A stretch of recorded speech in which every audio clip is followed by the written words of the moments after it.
No.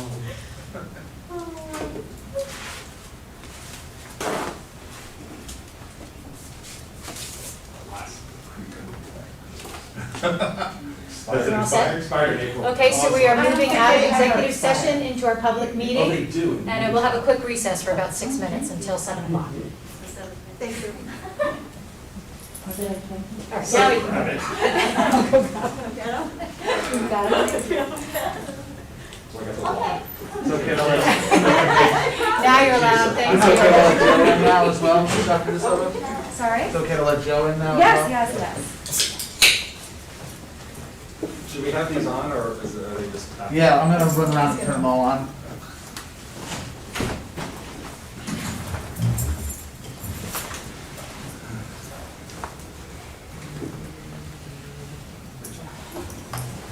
Here's roses? No, I'm just trying to see. Oh, yeah. Just a little. Jonathan's not here, so I can just. Oh, yeah, yeah, good, thank you. Good shot. Thank you. Cannot have public with a wrinkle pen? Yeah, right. Oh, I just did an eye roll. But the book print ones, you don't need to iron, which is great, because there's other materials. Yeah, it's like polyester.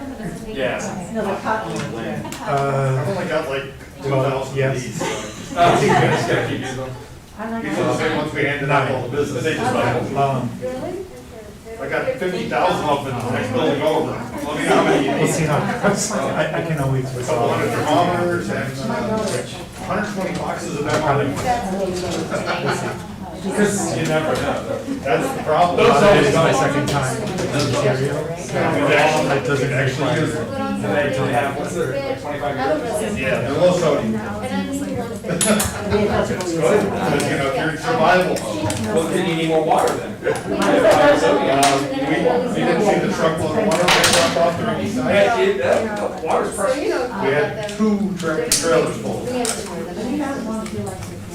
but you don't wanna have to have more, because you. All I have to do is take an example.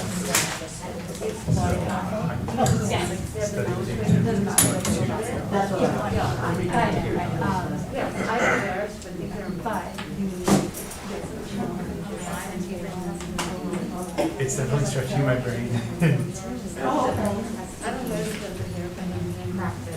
Yeah. Yeah, I'm sure you could do it. After the first one, it's like, oh yeah, I remember. They designed the program for you to be successful, but it's not like it's, they're not trying to throw people out.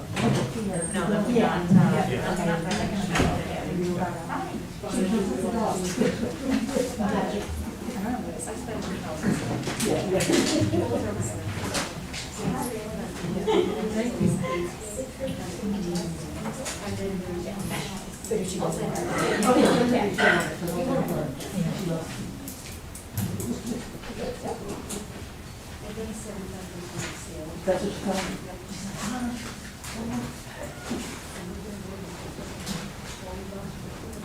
Yeah, that's, yeah. Joey, let me know.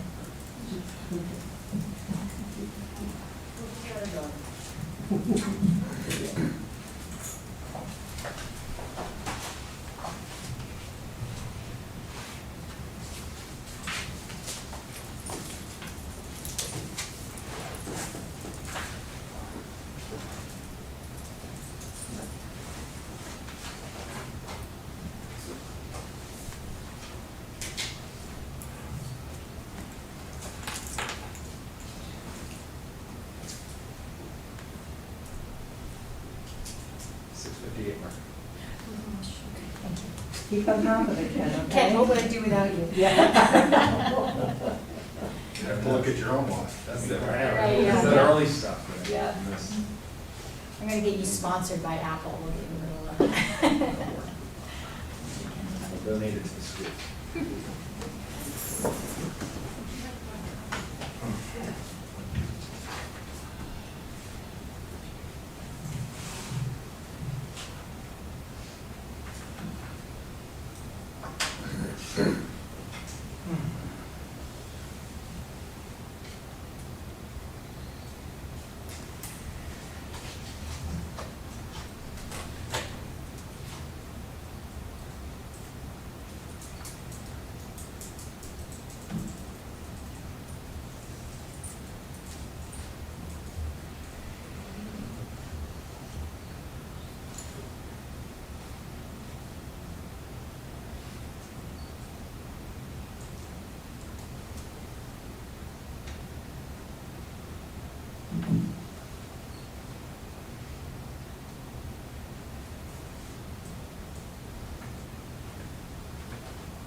Okay, it is 7 o'clock and we have reconvened in public session. We called the meeting to order earlier at 6:30 p.m. and then went into executive session. As I mentioned, we've come out of executive session and reconvened in public.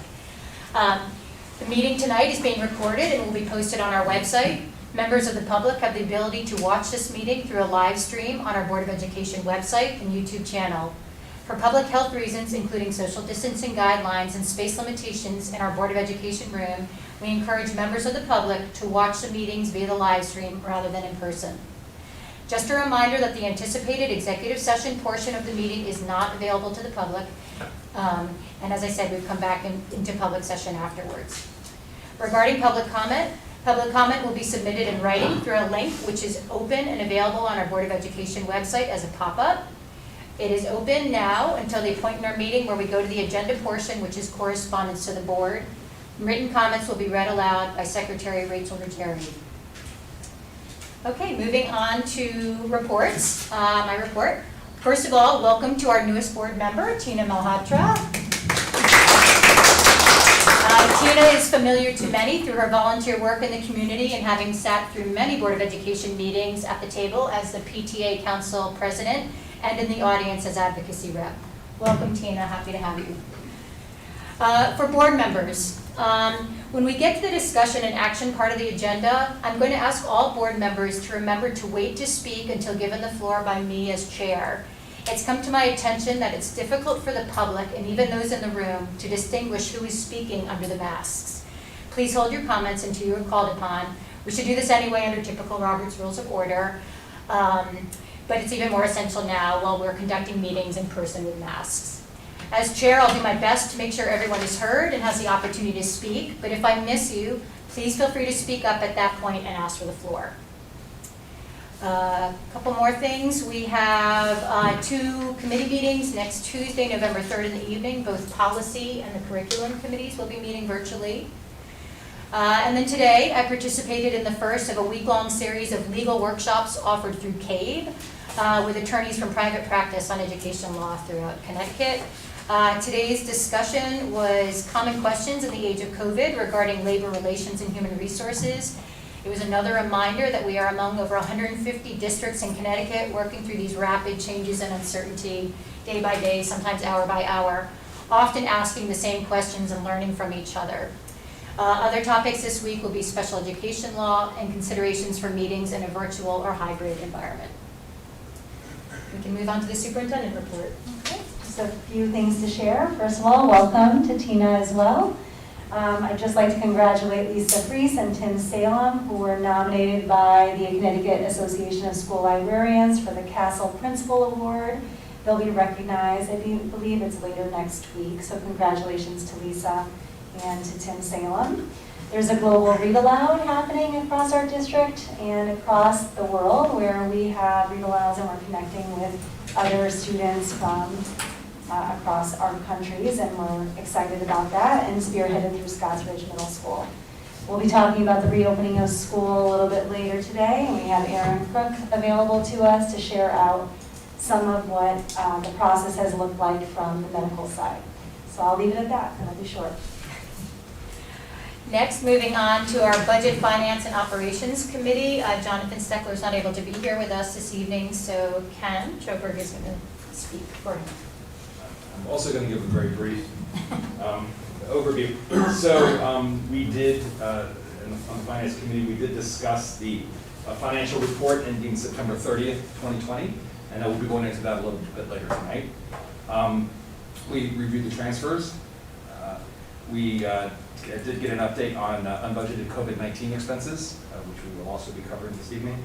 And then we started into our discussion on bank accounts and specifically the building rental account. Great, thank you. And as you mentioned, we'll have a lot of those as a discussion item later in the agenda. Liaison reports. I don't know if either the legislative rep, do you have anything, Liz? No? PTA? We haven't met since, I think next week, not this week, but the week following. Okay. Anyone else liaison? Okay, moving on to the approval of minutes. Do I have a motion regarding the minutes from the September 21st meeting? I move that the Board of Education approve the minutes from the September 21st, 2020 special board meeting. Do I have a second? Nora? Any comments? Questions? Okay. All those in favor of approving the minutes from September 21st, please raise your hand. Liz, are you raising? Okay, sorry. 1, 2. Okay, so that's 8 of us. Any noes? Any abstentions? Tina's an abstention. Okay. Minutes pass. Do I have a motion regarding the minutes from the September 22nd meeting? I move that the Board of Education approve the minutes from the September 22nd, 2020 special board meeting. Do I have a second? Kathleen? Any comments? Okay. All those in favor, please raise your hand. Okay, that is 8. All those opposed? None. Any abstentions? Tina? Okay, the minutes pass. Thank you. Do I have a motion regarding the September 29th meeting minutes? I move that the Board of Education approve the minutes from the September 29th, 2020 regular board meeting. Do I have a second? Nora? Okay, all those, I'm sorry, any questions? Comments? All those in favor, please raise your hand. Okay, the 7. Sorry, I forgot Jonathan is not here. When I said 8 before, it was 7. All those opposed? Any abstentions? Tina? Okay, again, those minutes pass. Thank you. All right, moving on to our discussion item, reopening update. Dr. De Silva. Okay, so actually, up until today, we had our elementary students returning to school fully.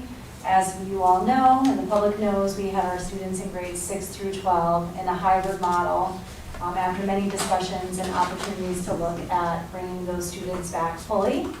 We were actually hoping to speak tonight about the layering that has begun at the high school, or at least the planning has begun at the high school, and certainly what's been done at the middle school in terms of layering back students into the middle school, where we were able to do, primarily, if you remember, students with IEPs, students with specific accommodations, or requiring interventions or supports.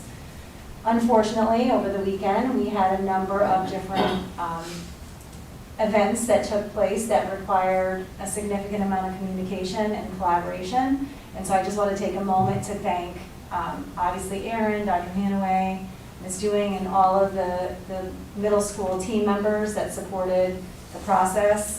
They had teams that came together, that came on site, planned, prepared, and worked very quickly. Quite frankly, no different than the high school the week past, when we had a couple of situations there where we had to do a lot of contact tracing, a lot of communicating, a lot of collaboration. It's not done in isolation, and that's an important piece for everyone to know. There aren't 3 people sitting in a room making these decisions. There are a lot of discussions, thinking, questions, processing together. And that's important because we all come to this process. For some of us new, obviously, we're not medical professionals, but also we come to this process with different perspectives. And so we're going to talk through a little bit about the events that brought us to an early afternoon decision that required our grades 6 through 12 to temporary remote learn and the entire district go into a moderate risk scenario. Some of the events that led up to this decision did happen, really it began last week, but certainly over the course of the weekend. And so I have both Erin here, Liz, and certainly Ms. Dewing that can speak to the various pieces. So as of right now, our students in our elementary school will be coming back to will be coming to a moderate risk scenario, which requires a hybrid, as they were before with their original cohorts, except in the moderate risk, as you know, on Wednesdays, we don't have students coming in, and so we do have the opportunity to do a deep clean. So if we need to, Joe Moritz can talk about what that looks like, and it happened actually over the weekend, first at East Ridge and then subsequently at Scotts Ridge. For our students in grades 6 through 12, those students will be experiencing a temporary remote learning experience, and I'll let Erin speak to why that's important at this moment in time. In terms of a return date for those students, November 10th is when those students would return to a moderate risk scenario, like our elementary students. The question for our elementary families, I know, is when will we return to full? And I think Erin could speak to that a little bit, but certainly that is part of the communication and collaboration, and quite frankly, I would say partnership that we have with Ed Briggs. So just to give you big picture, when an event happens, Erin reaches out to me, I reach out to Dr. Hanaway, Ms. Dewing, we reach out to the building principals, we gather our team, we connect with our medical advisor, Dr. Ahern, we connect with our local health director, Ed Briggs, I communicate to the board chair, we communicate with the first selectman. That happens with every single event. We process it, we think about anyone else that needs to be a part of the discussion.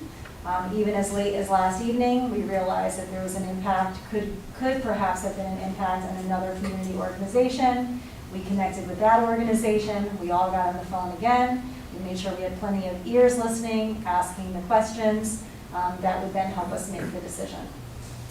To give you a sense in terms of the decision-making process that happened today, we had two things happening simultaneously. We had an event happen late last evening with an individual that was part of the Scotts Ridge community, where we had that team meeting, doing the work of the contact tracing, et cetera, getting some of that legwork done. Simultaneously to that, we had our local health director, Erin, myself, Ms. Dewing, Dr. Hanaway coming together to discuss not only the events of this weekend, but the events of the past week and a half, and also what's happening in the community. Based on that discussion, again, lots and lots of questions, lots of thinking, processing, the decision was made to transition into a moderate risk scenario, keeping our elementary students in a hybrid, and again, the 6-12 and the temporary remote learning option. So I'm going to turn it over to you, Erin, just to see if there's anything that you want to add, Dr. Hanaway, Ms. Dewing, and then I think we can open it up to the board. Sure. Questions, and I'm sure that we'll remember different pieces that we want to contribute as we go. Thank you so much. Dr. De Silva provided, I think, an excellent overview of how the collaborative communication and decision-making process has occurred over the last several weeks, and specifically the last several days, and more specifically the last 12 hours. Unfortunately, we have seen an uptick in cases, so we're really looking at two overall pictures. We're looking at the picture of Fairfield County in Connecticut. We're also looking at the picture of Ridgefield, and then more specifically, we're looking at the picture in the Ridgefield Public Schools, and then drilling down further into the individual schools.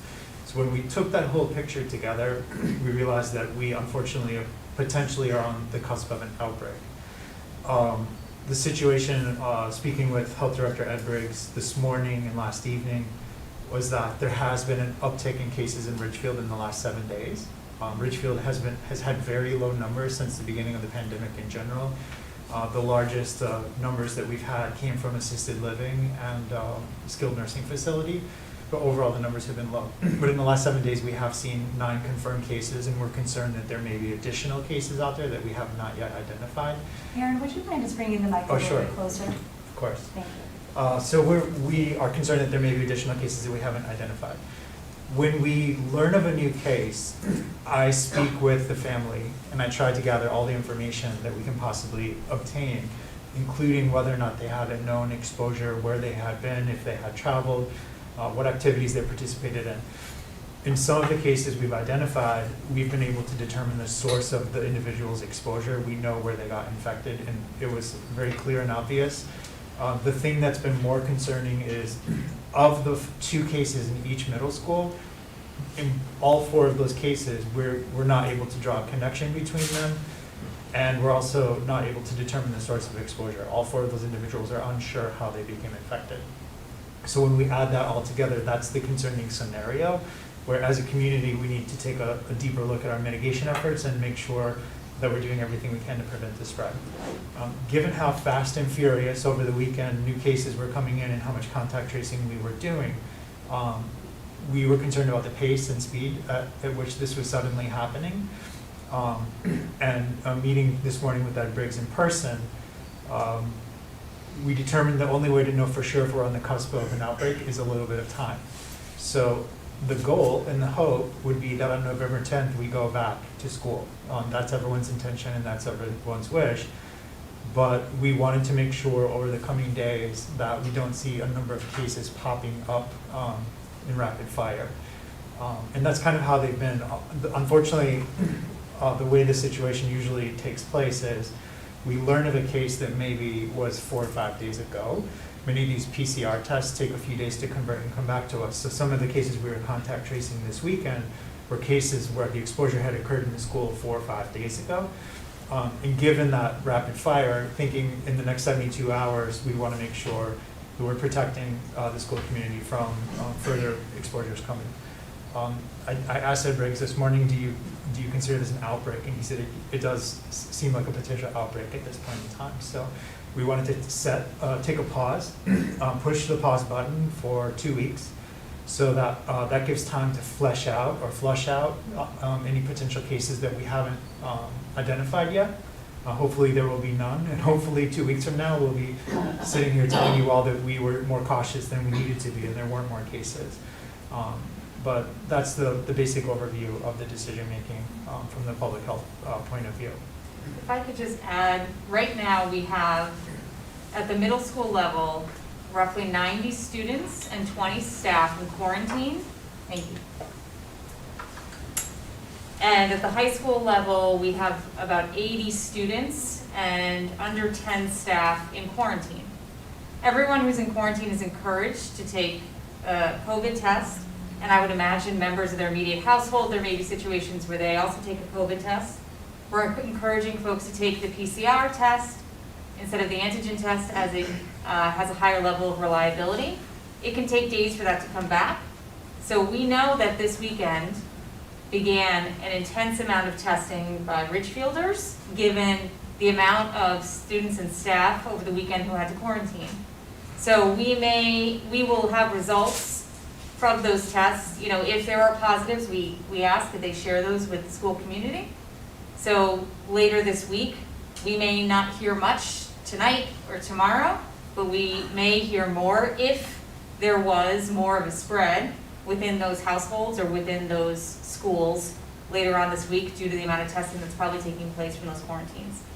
A piece that really struck with me when we met with Ed was the concept at the secondary level that he thought was really important, was to reduce the density in the buildings. In that we're not in a high-risk model where we need to close the buildings altogether.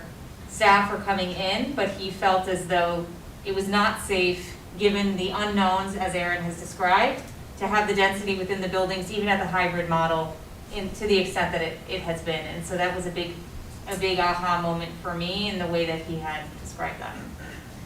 Erin, would you mind, for the public and maybe for the board, to talk a little bit about quarantine numbers? Because there's been a lot of questions around how many are you quarantining in school versus perhaps a number of individuals who are being quarantined because of an activity that happened outside school. Right.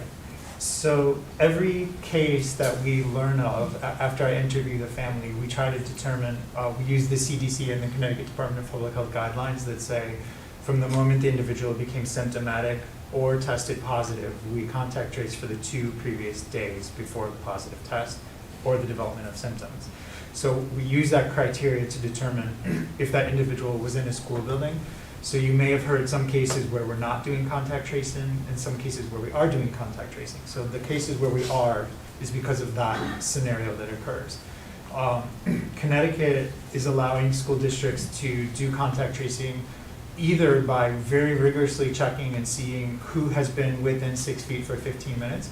About 50% of districts around here are doing it that way. And they've also allowed medical advisors and health directors to determine that we're going to ask anyone to quarantine who has been in a classroom for 15 minutes with an infected individual. That's the more cautious and more conservative approach that Ed Briggs, Dr. Hearn, and myself have adopted and recommended for Richfield.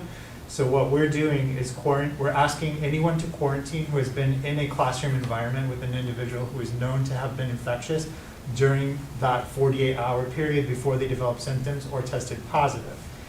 So that's the reason that we have now a number of cases that have come, because people don't realize that they may have been infectious while they were in the building, because they don't get symptoms until, let's say if you got your symptoms on Friday, and you stayed home from school, then you would have also been infectious on Thursday and Wednesday, or Wednesday and Thursday. So those are the cases we're contact tracing for.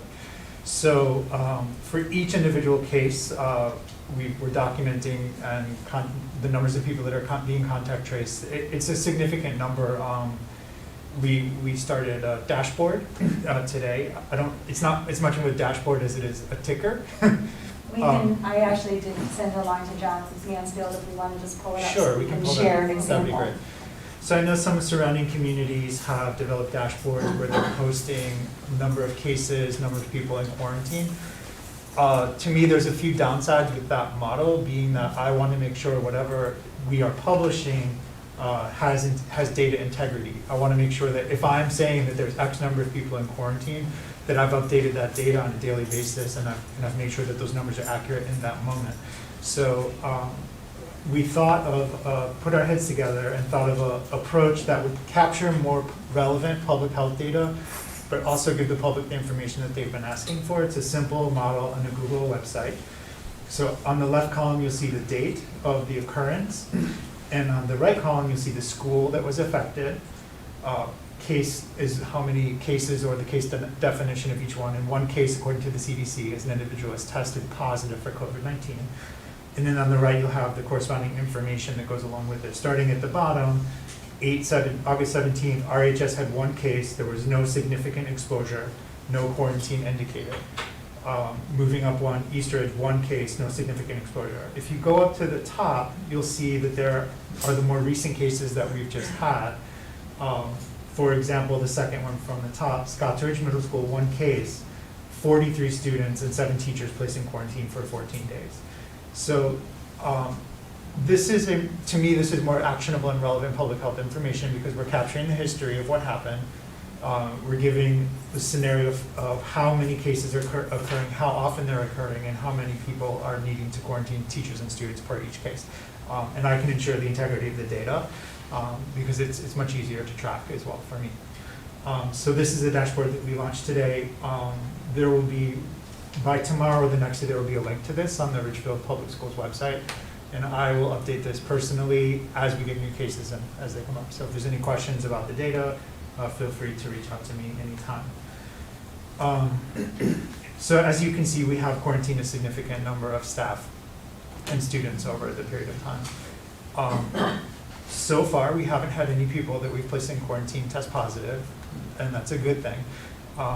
The Connecticut Department of Public Health has said weekly on their weekly calls for schools and superintendents and nursing supervisors that there has not been a significant transmission of COVID-19 in schools that we have seen so far. Most of the cases that have come into the schools have come from the community.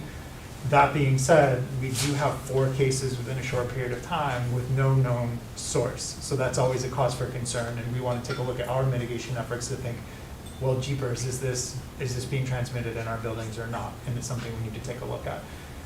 So again, I want to reiterate the hope on everybody's part is that we get back to full in-person learning as soon as possible. But we wanted to just take a pause for the next 14 days, which is a quarantine period of time, to make sure that no additional cases pop up that we haven't been aware of. And we hope for the community's partnership during those 2 weeks for everyone to practice mitigation efforts outside of the school buildings in their own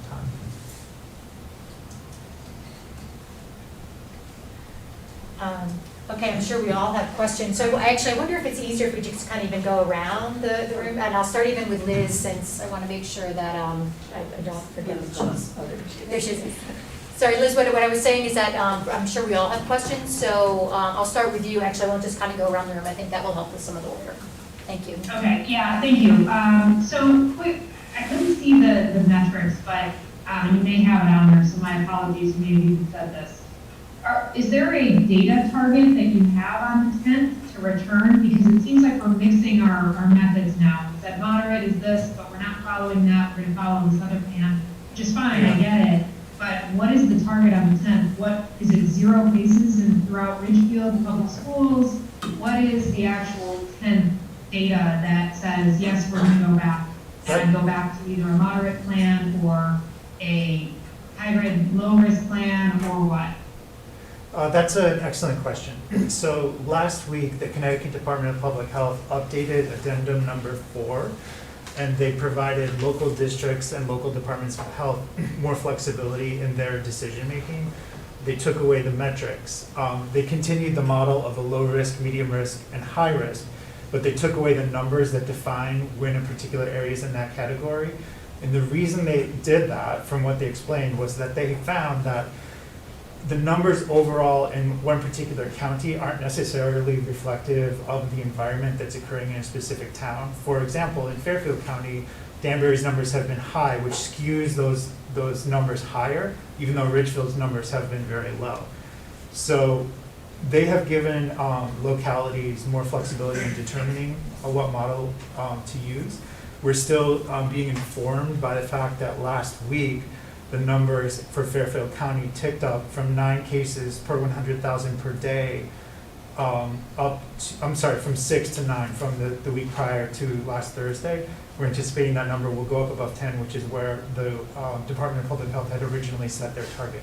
So we're looking at Fairfield County. We're also looking specifically at Ridgefield. The question of what metric would determine whether or not we're comfortable going back to a full, getting the high school kids and the middle school kids back in school, it's actually quite case specific. For example, let's say theoretically between now and the next 4 days, we had 2 additional cases in the schools with known causes of exposure where we knew where those kids had been exposed. That would be a very different scenario than if we had 3 or 4 cases pop up with no known source of exposure. So each case is treated differently depending on the case information. So that's evaluated, that would be evaluated with our team, Dr. Hearn, Ed Briggs, myself, and Dr. De Silva, Dr. Hanaway, Karen Dewing, to determine what we felt would be most appropriate.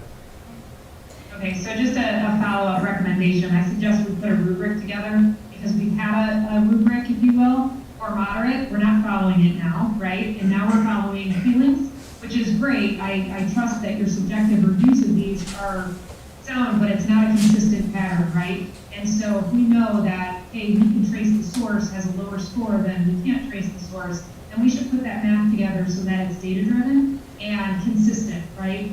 Because we now had a plan, we're not following it, which I get it, but it's confusing for parents, it's confusing for the community, and it's a surprise, right? We said we're in moderate risk, we're gonna go back 2 days a week and have a day off. We're not doing that now. There's an arbitrary 2 weeks without any metrics to say this is what we're looking at to come back. I highly recommend that we're very crisp about what kind of data we're using and what those decisions are, because parents are they can't predict anything. And that's really not a great place to be from a management of the household, for understanding where the kids are, to knowing what our targets are. So I'll stop there. So if I could just add maybe further clarification, officially not a disagreement, but further clarification, that we actually haven't changed our plan. The entire district is in a moderate risk scenario. We are at 9 as of Friday. With our data, we likely are a few days ahead of being over 10. That's very, very, very likely. The notion of a temporary short-term remote learning for a building was always part of the state's plan and is a distinct piece of your risk level.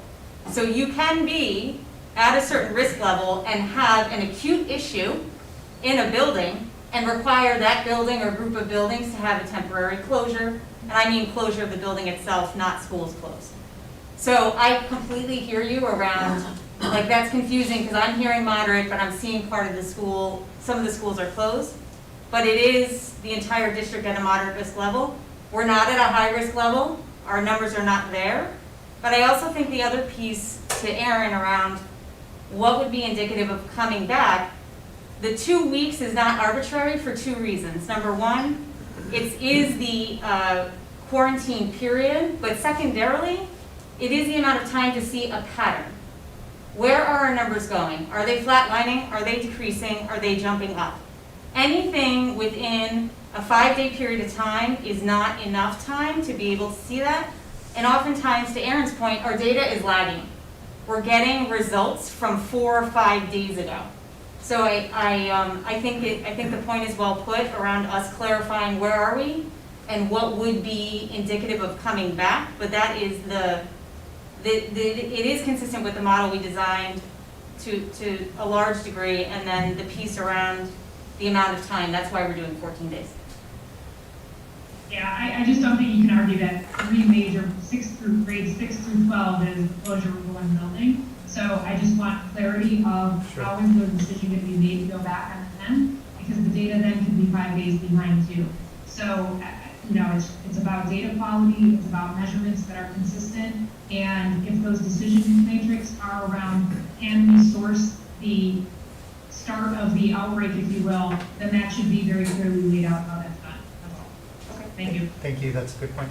I also, one relevant point to add to what you're saying is addendum number 9, which is the contact tracing addendum from the Department of Public Health, states specifically in a scenario like this where you have more than one case popping up in a school with an unknown source, you consider a 2-week closure. So it states that clearly in addendum number 9 as well. All of those addendums are actually on our website for families to see, and we link them in oftentimes to My Communications so that families can note them as well. Thank you. Thank you. Rachel, we'll move on the table. Sure. Right now, in the moderate risk scenario, elementary students with IEPs are offered the opportunity to attend school in person for the 4 days of the hybrid model. If not asked to quarantine at the secondary level, and if they have an IEP, will the opportunity be assessed to provide those students in-person instruction during the temporary remote learning model? I think your question is, in the temporary remote learning, can secondary students with IEPs come into the building for in-person instruction? Yes. And the answer to that right now is no. Right now, that opportunity is only being offered for elementary, and the reason for that is 2 pieces. One, again, the recommendation from Ed Briggs was to reduce the density within the buildings. Yes, letting a handful of students into a very large building is not necessarily dense, but at the same time, it would be a risk that we're not necessarily thinking is a smart thing to take right now. And it also puts schools in a very, very tough position between which students are in that position and which not. Now, they do that all the time through the planning and placement team process. We make individualized decisions for students, but for this 2-week period, we're not offering that option for secondary. Thank you. And I'm sure families are wondering at home, what will the deep cleaning on Wednesdays entail, and how will this be different than our daily cleaning routines? I think we have Joe on the line. Is Joe there? Looks like he's not there. Okay, so why don't we come back to that question and I'll have him jump on. Rachel, do you have any more? You're all No. set? Ken, go ahead. So how did we get confidence that there was no exposure on an elementary level, given the sibling situation, just as one example, and then just given how close-knit our community is? So to this point in time, thankfully, we have not had any known positive cases in an elementary school. So we accounted for protecting our elementary school children and teachers by moving into the mandatory remote model to closely monitor the situation. The hybrid model. Oh, thank you so much, the hybrid model, tire your brain. So the answer is we have no absolute guarantee that there hasn't been some level of exposure, and one of the things we discussed this morning with Ed Briggs is there's also potentially asymptomatic cases that will go unidentified. So we're taking this approach and hoping and seeing how it goes, but we feel confident that reducing the building density, and given the fact that we haven't had any cases pop up yet in elementary school, that this was a good approach to take. So if a high school student is quarantined, Yes. and they have an elementary age sibling, Okay, that's, great question. So according to the CDC and Department of Public Health guidelines, any individual who comes in contact with a known positive case must quarantine, but a contact of a contact does not need to quarantine. So a sibling of a person who's in quarantine is not required to quarantine. They may come to school. Yes. That's one of the most common questions we receive, actually. Yeah. Just as Aaron described, that's the common message that we've been sending. The contact of a contact does not need to quarantine. Correct. And I think it's worth saying, and Erin has said it, reminded me many, many, many times, is that our plan is not to, it's unrealistic to eliminate the presence of COVID within our community or within our schools. It's to maintain as safe of an environment for students to learn and for staff to teach. But, the reality of a zero sum is not, it's not realistic, and it's not something that we've hung our hat on in the design of the overall model. Ken, I think that's another important note, though. This morning when we met as a team to determine what we were going to need to do with our schools, the conversation did begin with closing K-12 or pre-K-12 for the 2 weeks. And part of the reasoning that we were able to support keeping our elementary school age children in was transitioning into the moderate experience, but also because we did not have any cases at the elementary level. It doesn't mean that tomorrow something wouldn't shift, and I think that's an important piece that we all have to keep in mind, is that we do have a plan, and all of the circumstances that we've described tonight are outlined either within our plan or within the addendums, and giving us flexibility to identify a particular schools, given a particular situation, to make adjustments. But that may mean that despite my email today informing parents of a particular experience, it may mean that we have to shift. And that comes from our direction, or it comes from the direction of the health director, as it did today. And even making it further complicated, an individual case at the elementary school may not cause the elementary school to go into full That's closure. right. If we have a clear understanding of that exposure and the connection, it may not be caused. So it's not to say as soon as we get an elementary case, that means elementary is going to go remote learning too. The context is paramount to understanding the next best steps. I think there's there's just one other piece, is just even timing. So for example, when we were made aware of another case last evening, we believed that that individual may have been a part of another community experience where many of our students were going to have been exposed, K-12. And as a result, there was a consideration last evening that we were going to have to close the schools K-12 because we did not know where these other children may be. We were able to identify where the circumstances were, resulting only in the closure for the middle schools, which actually were not necessarily related, but resulting in the closure for the middle schools. So sometimes it's just the timing to determine when we can contact trace who's impacted, and you've seen that with the high school with both events. One of which happened very early in the morning where we had to shift students back, right? Or we had to hold children before putting them on a bus because we didn't want to put children on a bus that may have been exposed. So all of those circumstances can change very quickly just based on timing. And so I don't know if we want to go to Joe now, to go back to Rachel's question. Joe, are you there? I am. All right. So Rachel will ask her question one more time. Hi, Joe. Hi, Rachel. For the families at home, I was just wondering, what will the deep cleaning on Wednesdays entail? And how will this be different than our daily cleaning routines? Good question. We call it enhanced cleaning because it's slightly more aggressive than what we do normally when we're in a low risk and the normal daily, nightly disinfecting. There's just more attention paid to hard surfaces, frequently touched surfaces, telephones, all the electronic equipment. We do go in with our backpack sprayers. We slightly adjust the mixture so it's a little bit more parts per million. It's a little heavier concentration.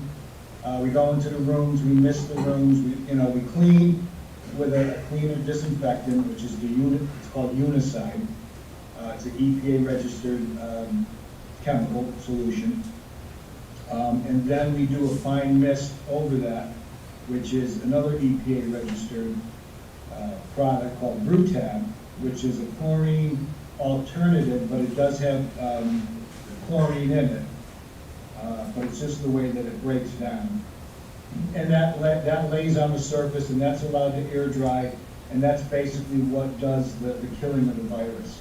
So it's just a little bit more stepped up approach. And again, it's based on our cases, whether we go in and we know certain rooms, then we do those rooms, certain areas that we've been able to identify through contact tracing.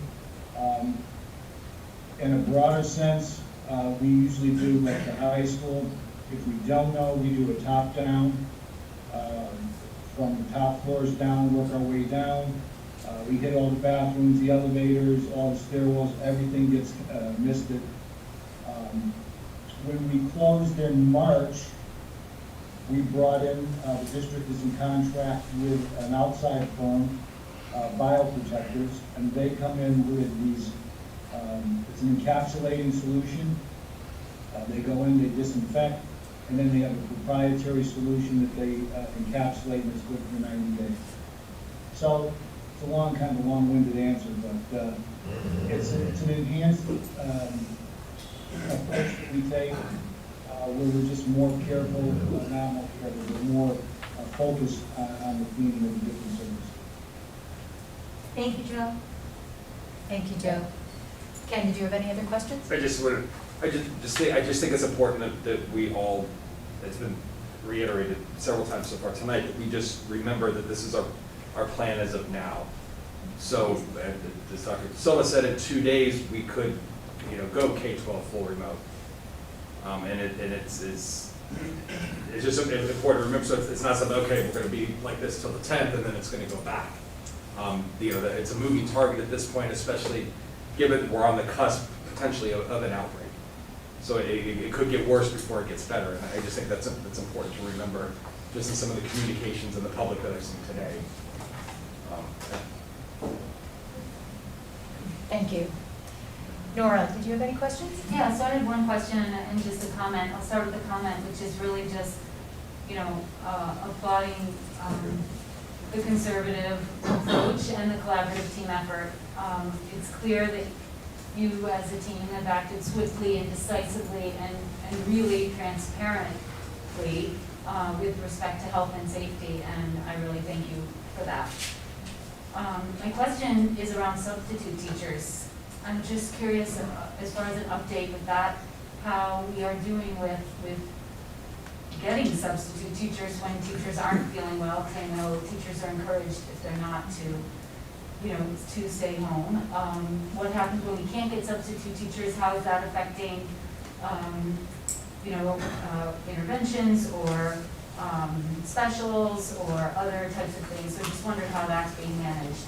So I'll let Ms. Dewing correct me if I'm wrong, but up until the issue now with quarantining, we've actually been pretty fortunate with having our substitutes. Would that be accurate, Karen?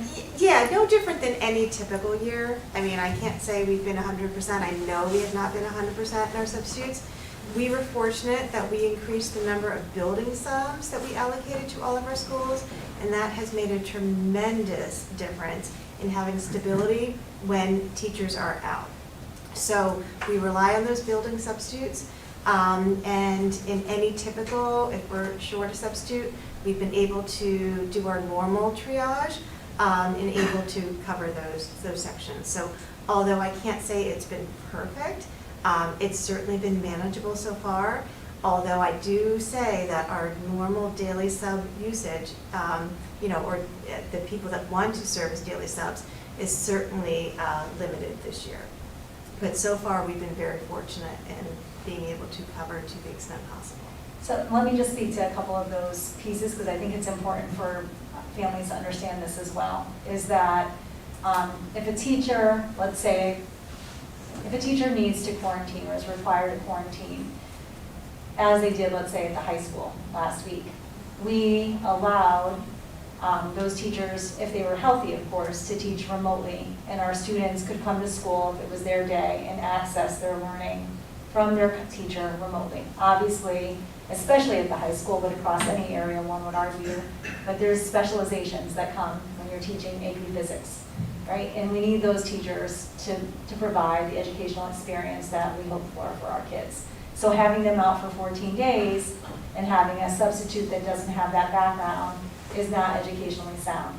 But even those decisions are collaborative. We come together, we think about the individuals that are quarantined, if there's any individual that's sick, what that experience is going to be like for our students, and then we make decisions collectively, but independent of other decisions. Because it is important to understand how the circumstances impact other circumstances. Maybe that's not what the experience we would want for kindergarten children, let's say. Because kindergarten children may not want to be on the computer, would not benefit from being on the computer all day, even though that might be their classroom teacher, or maybe there's a modified version of that. Over the weekend, for example, when we had the first event, which was at Eastridge, for that particular event, we were able to revisit our subs in other buildings and reallocate those subs in other buildings, despite the fact that we had a significant amount of teachers that were going to be quarantined. We were able to renegotiate and get most of what we needed for Monday. Obviously, when the Scotts Ridge incident happened, then that changed things. And so at that point, we were now revisiting what that experience would be like for students. So this was, I think, still the same day or the following day, Sunday. At that point, we were expecting that our students would still come to school, however, would need to access their teachers remotely.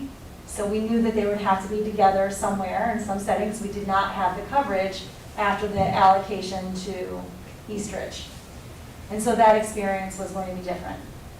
Then when the next event happened, obviously there would be an issue with sub-coverage again, but we simply just didn't have the time to contact trace and make the decisions that we needed to make, which ended up resulting in us closing our middle schools. So case by case, depends on what the rest of the district looks like, and who is most experienced to be able to be in that position for our children. And it really does depend. Okay, thank you. And Dr. DeSilva, and just for the board and for the public that may be watching, I would like to define my term building substitute versus daily sub, because it just dawned on me that people may not know what the difference is. So a building substitute is a substitute that we have committed to report to work every single day. So in theory, regardless if I need a substitute or not, we're working on the premise that we're going to need substitutes, so we want to guarantee that somebody's going to be coming in. So we have several substitutes per building now that come in every single day, regardless of our need. We have the need, we're using them, but we know that they're going to be there. The daily sub is, we don't know we're going to need you, we're going to post tonight and say, can you come and show up tomorrow? And so we use a combination of those two methods to cover our buildings to the extent possible. And just to add to that, if it wasn't challenging enough, there were a number of our building subs that had to be quarantined as well. So, it just wasn't none of these situations are simple. They may appear that way when you're on the outside looking in, but every single one of them are complex, and we're dealing with people that may or may not be feeling well to add to the complexity. So of course, there's just a lot of intricacies that come with these situations. Thank you. I know I had my turn, but I had a question related to subs. Okay, go ahead, Ken. Sorry, Sean. That's okay. So the sub, the pay for a substitute and the qualifications for a substitute, those are contractual? They're not contractual by collective bargaining agreement, no. They are established by the administration. So our daily subs right now are paid $100 a day, and we've committed to our building subs at $110 a day for a full day. Obviously, it's $50 and $55 for a half a day. And would there be flexibility in that, for example, if we were facing a shortage, could we offer $120 a day? Absolutely. Yes. So I'm weekly in contact with other Fairfield County directors of HR. Some other districts have increased their rates, some to say 125, and one extremely higher But they've struggled to find building subs. I've been pleasantly surprised that we have found a fair number, of what we were looking for building substitutes. Some districts have looked to pay for insurance for building substitutes. So I find that we're very fortunate that we've been able to find the number of building subs that we have for our $110. And what about qualifications for a building sub? So Or for a sub, a daily sub or building sub? yeah, well, we always strive for a certified person. So sometimes our substitutes are certified teachers, sometimes our building subs are certified teachers. That's our preference. The minimum qualification prior to COVID for any substitute was your bachelor's. So you could sub in the same position without being certified for up to 40 school days. So generally that could carry us for most of our positions, and then if we needed a long-term sub, we would look for a certified person. Due to COVID, the state of Connecticut has lessened that requirement because they know that we need good people. But right now, our principals still want certified people. That is still our goal, is to find building subs that are certified, but they're not all certified. But they do have their bachelor's. What was the, just out of curiosity, what did the state extend that short from? So the state said, we understand that you need substitutes in this climate. So if you find someone who you think is qualified, so somebody who graduated high school, they're in college, they were a camp counselor for 6 summers, and they're great with kids, but they don't have their bachelor's, you can hire them as a substitute. What about somebody with life experience, like an executive, 20-year executive that I haven't asked that for the state. Without their bachelor's, if they were executive, I would assume they'd have their bachelor's. Right. Oh, fair enough. Okay. Thank you. Sean? All right, so let me first start by saying I still feel terrible that this is part of your job description. I thank you for doing the extra heavy lifting that goes along with this, and it's not insignificant. We just need to call that out. People want to draw lines on this thing in different places, and I heard Liz, and I understand where she's coming with on the data-driven thing. Your dashboard looks like a news feed. Your dashboard needs to look like the state of Connecticut's map with the red, yellow, greens.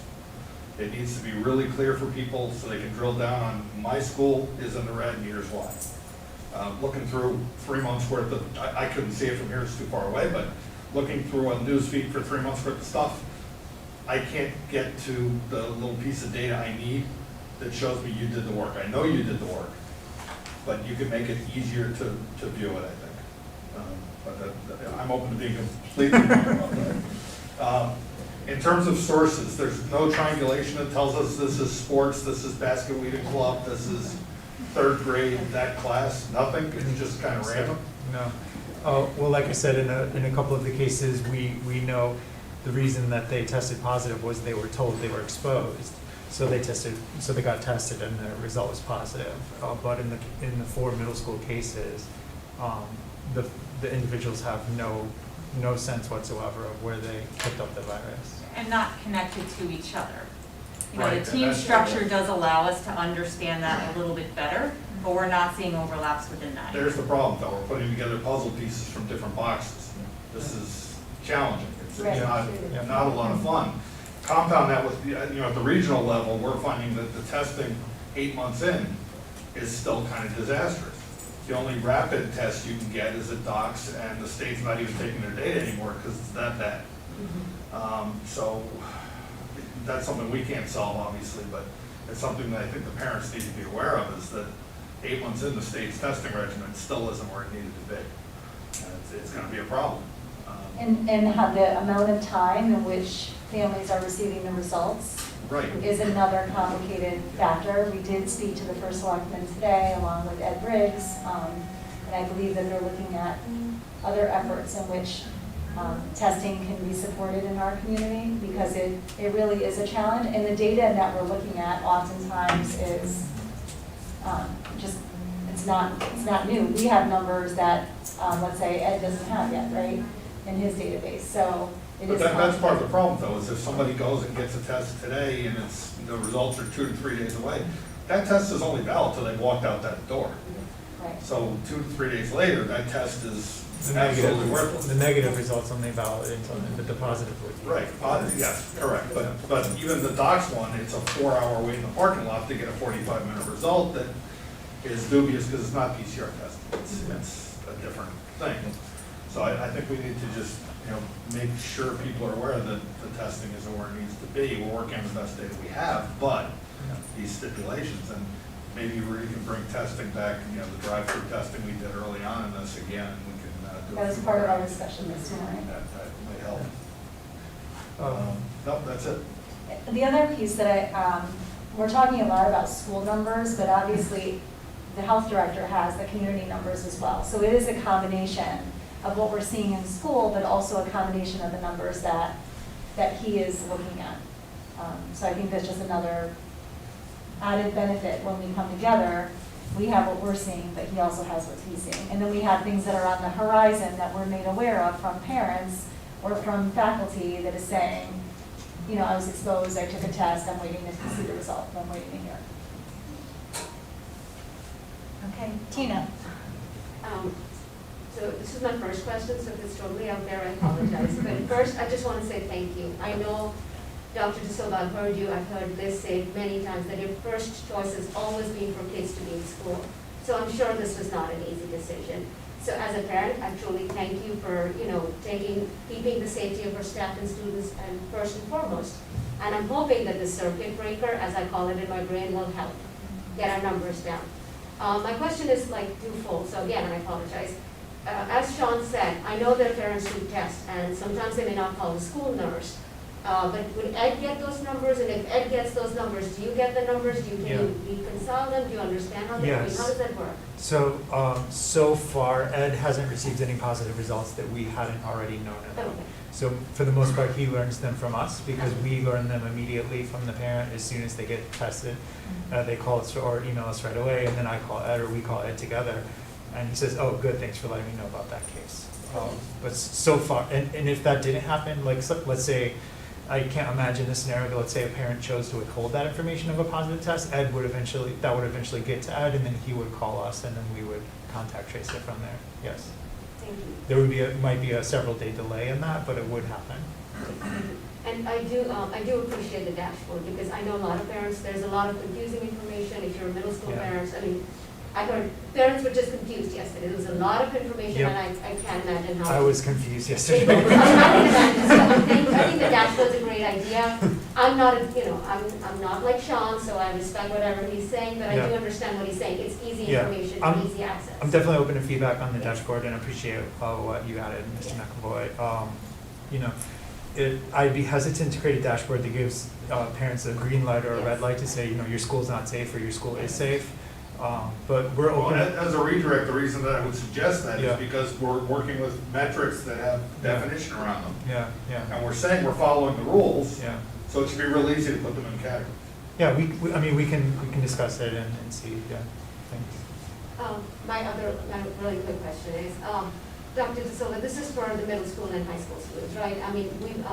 There's a little confusion too, right? I know at the start of the school year, you totally identified what low risk, moderate risk, and high risk means.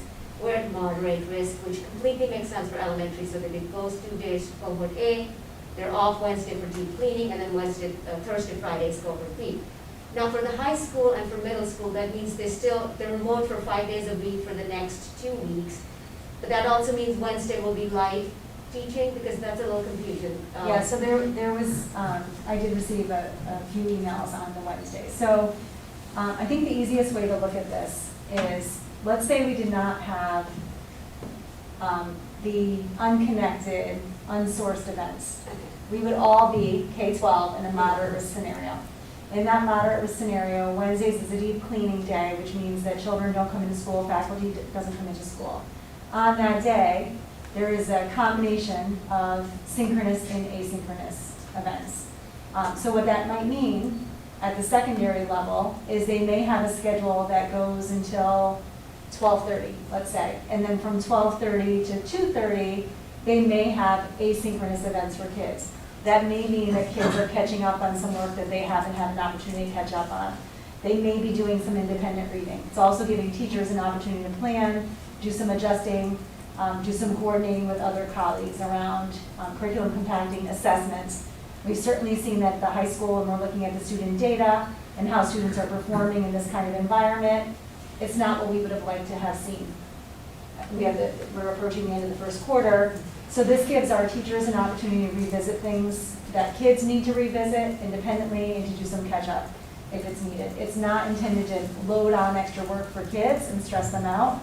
That's not what we're hoping for. But that's actually the same even at the elementary school. So the elementary schools have sent out a schedule today to their children and families to let them know about the hybrid. And Wednesday, there is a combination. And quite frankly, even in, this is different than the spring, so I want to make sure that's a real distinguishing difference. They are synchronous the vast majority of the time. But in any environment, we're not expecting children to spend a school day on a computer. So that means that even in the synchronous time, you're logging in for math, you're going to be doing some independent math work and then coming back in 15 minutes.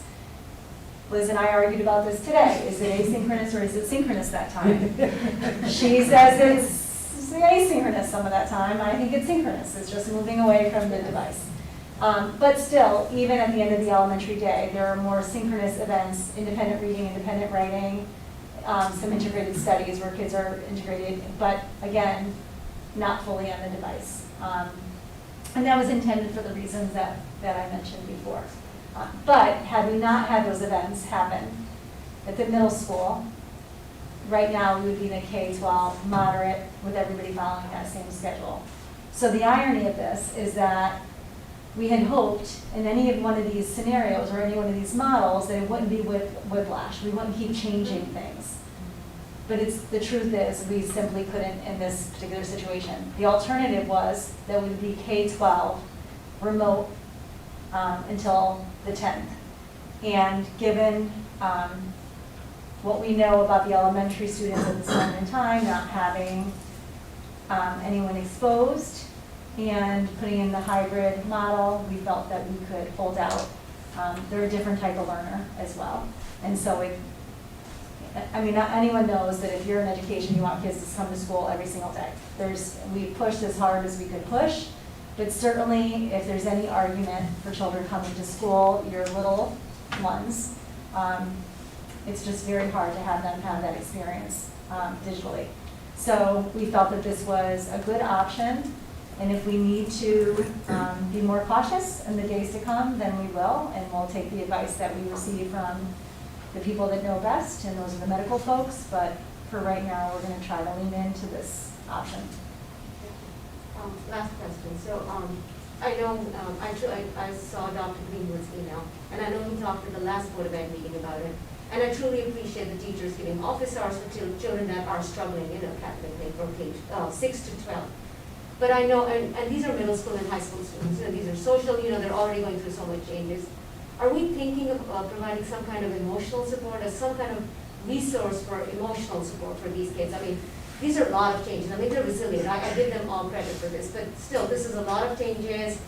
10 is, hopefully everything works out, but just in case there's so many changes that keep happening, are we thinking about providing some kind of support for these kids emotionally? So just before I walked into this meeting, actually, Dr. Hanmeyer and I were together. Dr. Greenwood called, and actually, he spoke about how hard it was to see the children leave the high school. As you can imagine. Right, it's hard for any group of children to leave their school, but certainly I think for him it felt very different when he had to see them leave today. That said, we've talked about our counselors, our school psychologists. We've given some talking points. It is a turbulent time for kids, so certainly that's on our radar, and we're going to continue to revisit it and figure out ways for our teachers and our support staff to lean into kids that need it. But kids are social, and they learn socially. And so having kids transition back and transition isn't great, but on top of that, not having the ability to learn in a social atmosphere in the same way that you do when you're in school, it's just not a great position to be in for anyone right now. So we'll do our part the best that we can. I would encourage families, if they see anything unique at home or friends, to reach out to the school. We're all here for that reason. There isn't an email that will go unanswered, I could assure you of that. Our whole team is right on. If it's not one of us, it's two of us, it's three of us responding to the same email. So please just encourage anyone who is seeing anything that is concerning at home or just needs us to tap into, whether it's academically, emotionally, or otherwise, to let us know. I think along that though, I think what we need to, what we've tried to remind, and we haven't tried to, we've reminded, and I know the message has been taken to all teachers and staff to support kids emotionally. There are not enough school psychologists, social workers, and counselors for everyone who's not feeling good emotionally right now. But on the flip side, families, remember that those teachers are looking to see how kids are emotionally. And I think that teachers feel this push and pull, and not that you have to give up one for the other, two things can be true at once, but teachers feel this push and pull between, I'm worried my kids need a little more of my empathetic side right now, and we need to take our curriculum a little bit slower. I need to take an extra 2 days on this concept versus the rigor isn't there and all of that. So I think we just remind the community that teachers are not only watching to see how kids are emotionally, but trying to figure out how they, and how they teach, are impacting how kids are emotionally with business as usual. Some kids want business as usual, it makes them feel more normal, the routine. I feel more emotionally stable because this is what class feels like for me. For other kids, it's doing the opposite effect. So I think teachers are trying to balance all of that too, knowing that, yes, our school psychologists, counselors, social workers, we actually have sessions set up tomorrow with those groups because they've been waiting for a change. They're all, every week, they're all kind of like waiting for the shoe to drop, knowing that it's going to have an emotional effect on the kids. But as far as the teachers go, I think that that's the even bigger piece is kids feeling comfortable speaking to their teachers, parents feeling comfortable reaching out to teachers, and knowing that it's more than just the mental health staff. Thank you, Tina. Kathleen. First of all, again, on the back of everybody else, thank you, first of all, for your thoughtful and very careful and cautious response to this, and quick. I mean, I appreciate it, and I think I'm the only board member here who doesn't have a child in the schools, and as a community member, I really appreciate it, and the clarity that you're communicating with everybody. A lot of my questions were answered, and I think it's been referred to, but very clearly, our town is so closely integrated with the after-school, before-school activity places, I'm not going to name them all, as well as town sports. Is this all are they all part of the triage system that's talking? Because it's, that's as integral to the kids' lives as going to school each day. Yes and no. Okay. We don't have purview over their activities. No, but information sharing, I know. But there is information sharing, yes. I'm sorry, I know, I didn't mean that, I meant the information Okay. sharing. Yes, there have been cases where we've learned of club sports or other organizations in town where our children participate, where we have shared information without breaching any privacy of any individual that would allow us to move forward with our contact tracing, yes. Good, thank you. I think that's it, I think so many great questions. I said a follow-up to something Tina was talking about.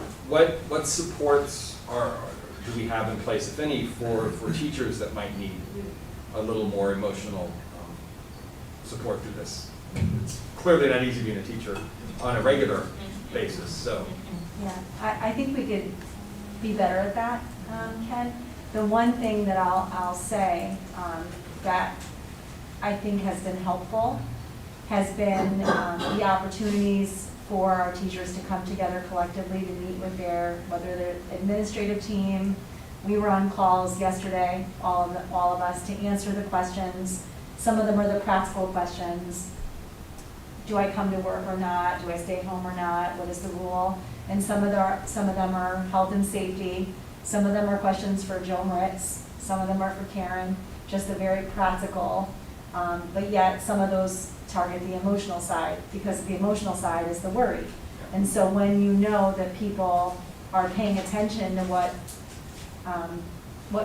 ensures your safety as much as the students, because we do talk about our children, right? That's because they're the fragile group that we're responsible for tending to. Right. Our mind always goes to kids, but ultimately, when we're thinking about the kids, we're also thinking about our faculty and making sure that their environment is clean, it's healthy, it's safe, that they're protected, because they go home to their families too. And so we can always be better at supporting the different populations within our schools, but I will say that having the team that's sitting here and the team that's sitting hopefully in their living rooms by now, listening in, reaching in and supporting them, whether it's a quick phone call, personal phone call. Erin has made many phone calls to faculty, as have our administrators, in comforting them, because these are really tricky and scary spots to be in. But we could always do more. All right, I have a comment and then a list of questions, I'm sorry. Long list there, Margaret. Sorry.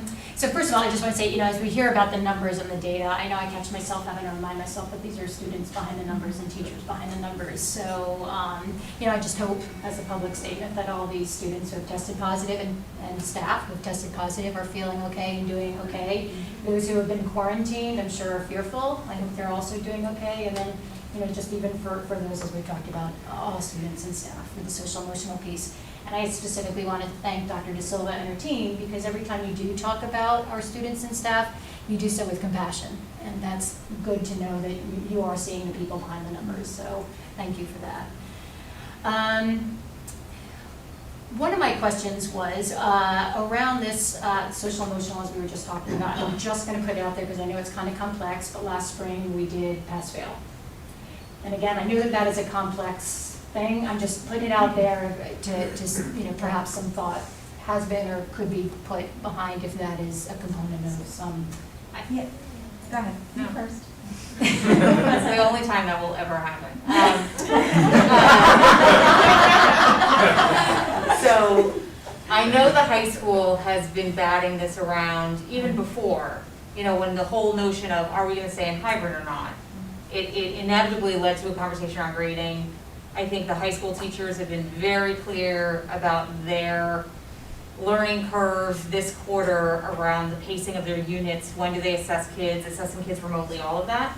The big difference is that we are not in the same model of instruction that we were in the spring. So I don't know that they're at that point right now. I know they're thinking about it, but the instructional model will be so different in this 2-week period in terms of kids engaging in live instruction for all of their courses at the high school level specifically, that I don't believe they were ready to get to that point yet, because in the spring, that wasn't consistently the case, and so the student experience of being graded was very, very, very different. So I can just comment as far as that goes. Yeah, I would have actually said the same thing. The piece that I think is important right now, as the end of the first quarter, at least I'll speak for the high school specifically, it is a little bit different at the elementary level and middle, but certainly I think you can even make an argument 6 through 12, is that they now, as we approach the end of the quarter and they're seeing how their children are performing, I think it taps in, not that they're not seeing it all along the way, but it does tap in where a kid that typically performs well isn't performing to his or her potential. Why is that, right? And depending upon who your learner is, what their executive functioning skills are like, what their independence is like, how they can stay motivated and engaged, it may be that they're emotionally fine, but to keep them engaged in a hybrid experience could be different for there's some of us that would say, my kid's fine in that experience. And then there's a number of us that would say just their ability to be independent, stay motivated, stay focused, ask the questions. The teacher may not be turning around, to the screen as often as they could, should, would. And so all of those pieces, I think, are really, really important right now, especially in this remote environment when kids are all going to be, for the next 10 days, in that type of learning environment, to really pay attention to, what do our kids look like across the board, and are there any pieces that we could be putting together here to Sean's language, to triangulate the data to say, this kid doesn't typically engage this way, but look what I'm noticing, or I'm seeing a pattern across a number of days. Thank you. My next question, I mean, I think I heard this, but I just for the sake of clarity, is I just want the decision to go to the moderate risk. It sounds like it was a collaborative decision. It was not just the schools making the decision. It was the public health director, right? So ultimately, the public health director has the authority to say that we cannot open school in a particular way. We've been very, very fortunate because our numbers have been low in Ridgefield. And as a result, I think we're all on the same page of keeping our schools open. Things have changed. And as a result, what I've really enjoyed about being a part of this particular group in Ridgefield is that it has been a partnership. Of course, yes, Ed has the authority to say, you can't open school, right? But through dialogue, through collaboration, we've been able to look at the situation and make it make sense for the children that we're serving, which is why we ended up with our elementary kids coming back in a hybrid as opposed to a remote experience, which would have been how we would have started and could have ended our day.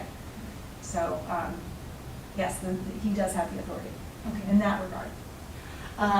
My next question is kind of a little bit of a follow-up to Kathleen's question, knowing that most of our students have extracurricular activities that they're involved with, and you talked about the contact tracing. What's the reporting responsibility for our students who may be involved in an extracurricular, but that's not a school-sponsored extracurricular?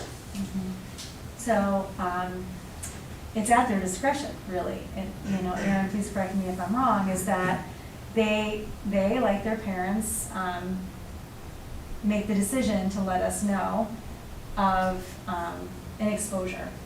And so sometimes we may learn one little snippet, and through it's a little bit of Inspector Gadget. We're doing hopefully a little bit better than he was, but we're doing a lot of detective work to try to figure out. Aaron actually is doing a lot of detective work to try to figure out and make the connections between pieces.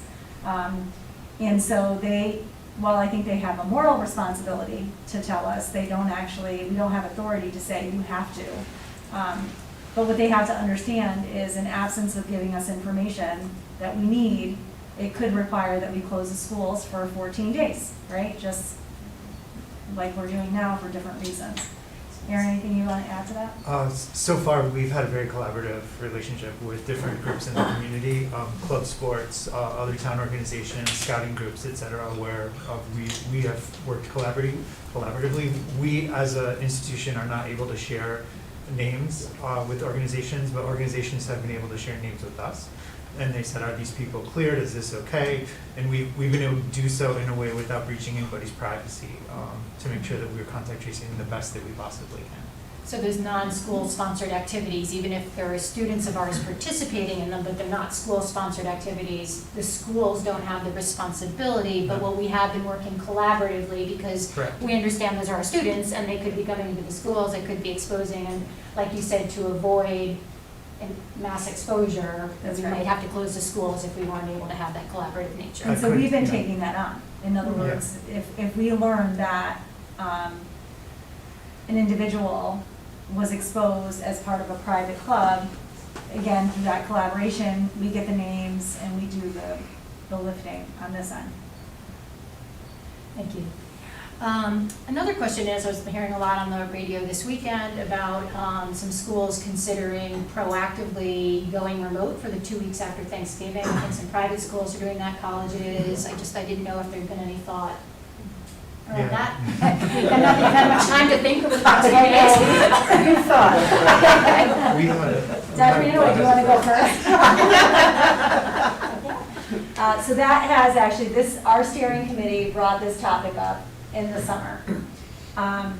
And we brought it up as of recent, and we're pretty committed to bringing that as part of our discussion at the Board of Education level tonight, actually. So it's a good question.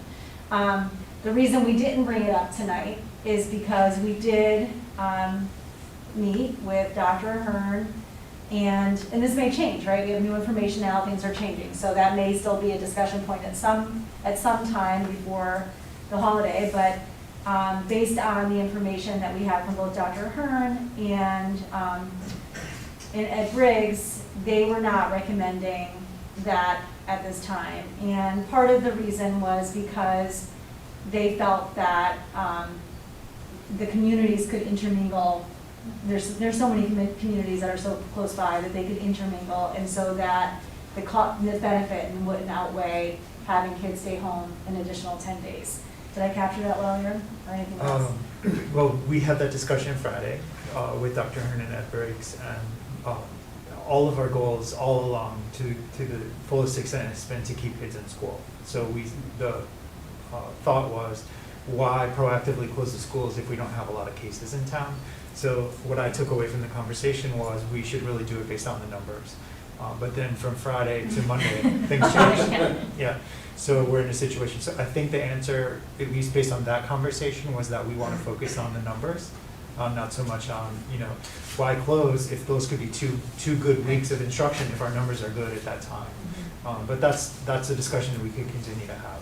Yeah, and I think also the piece that makes it even more complicated is the lack of, closing the schools. It is a mitigating step, but especially right now, it wouldn't keep people from congregating, Right. traveling, going to other communities that do have a much higher COVID rate. We're not the way it was in the spring. Things aren't shut down.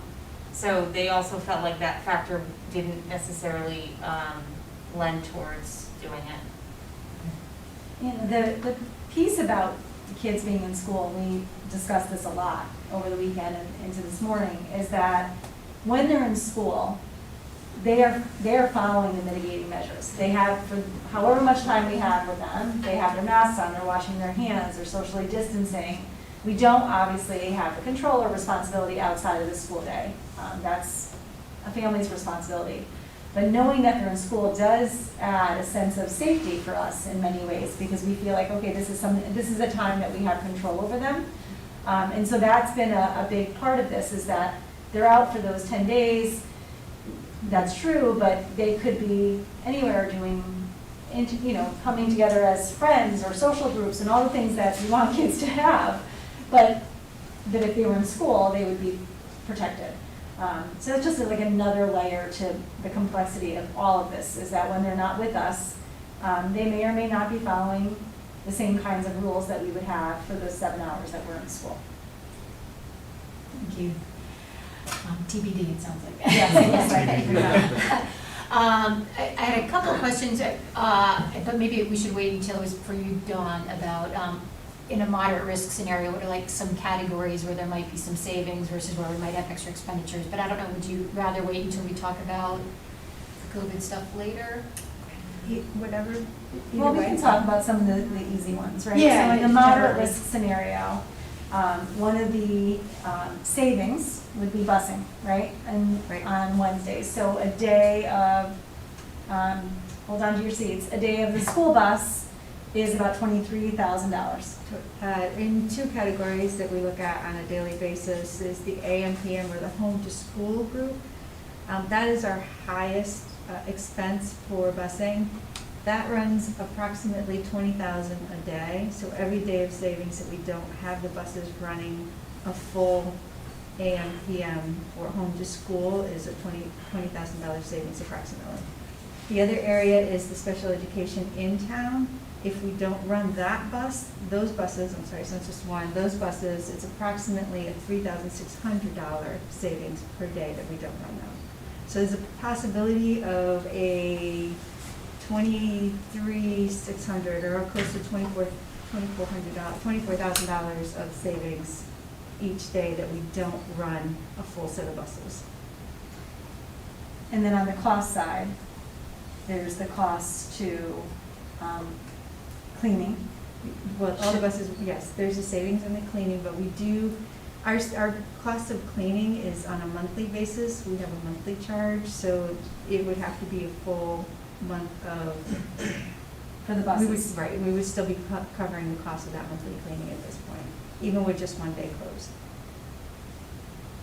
And then in terms of cleaning on Wednesdays, well, this Wednesday is not problematic. Are you talking custodians? Custodial cleaning, yeah, overtime or anything Right like now, the way the situation is, they are not working overtime, so there is no additional expense. They're working their regular shift on Wednesdays for even the deep cleaning.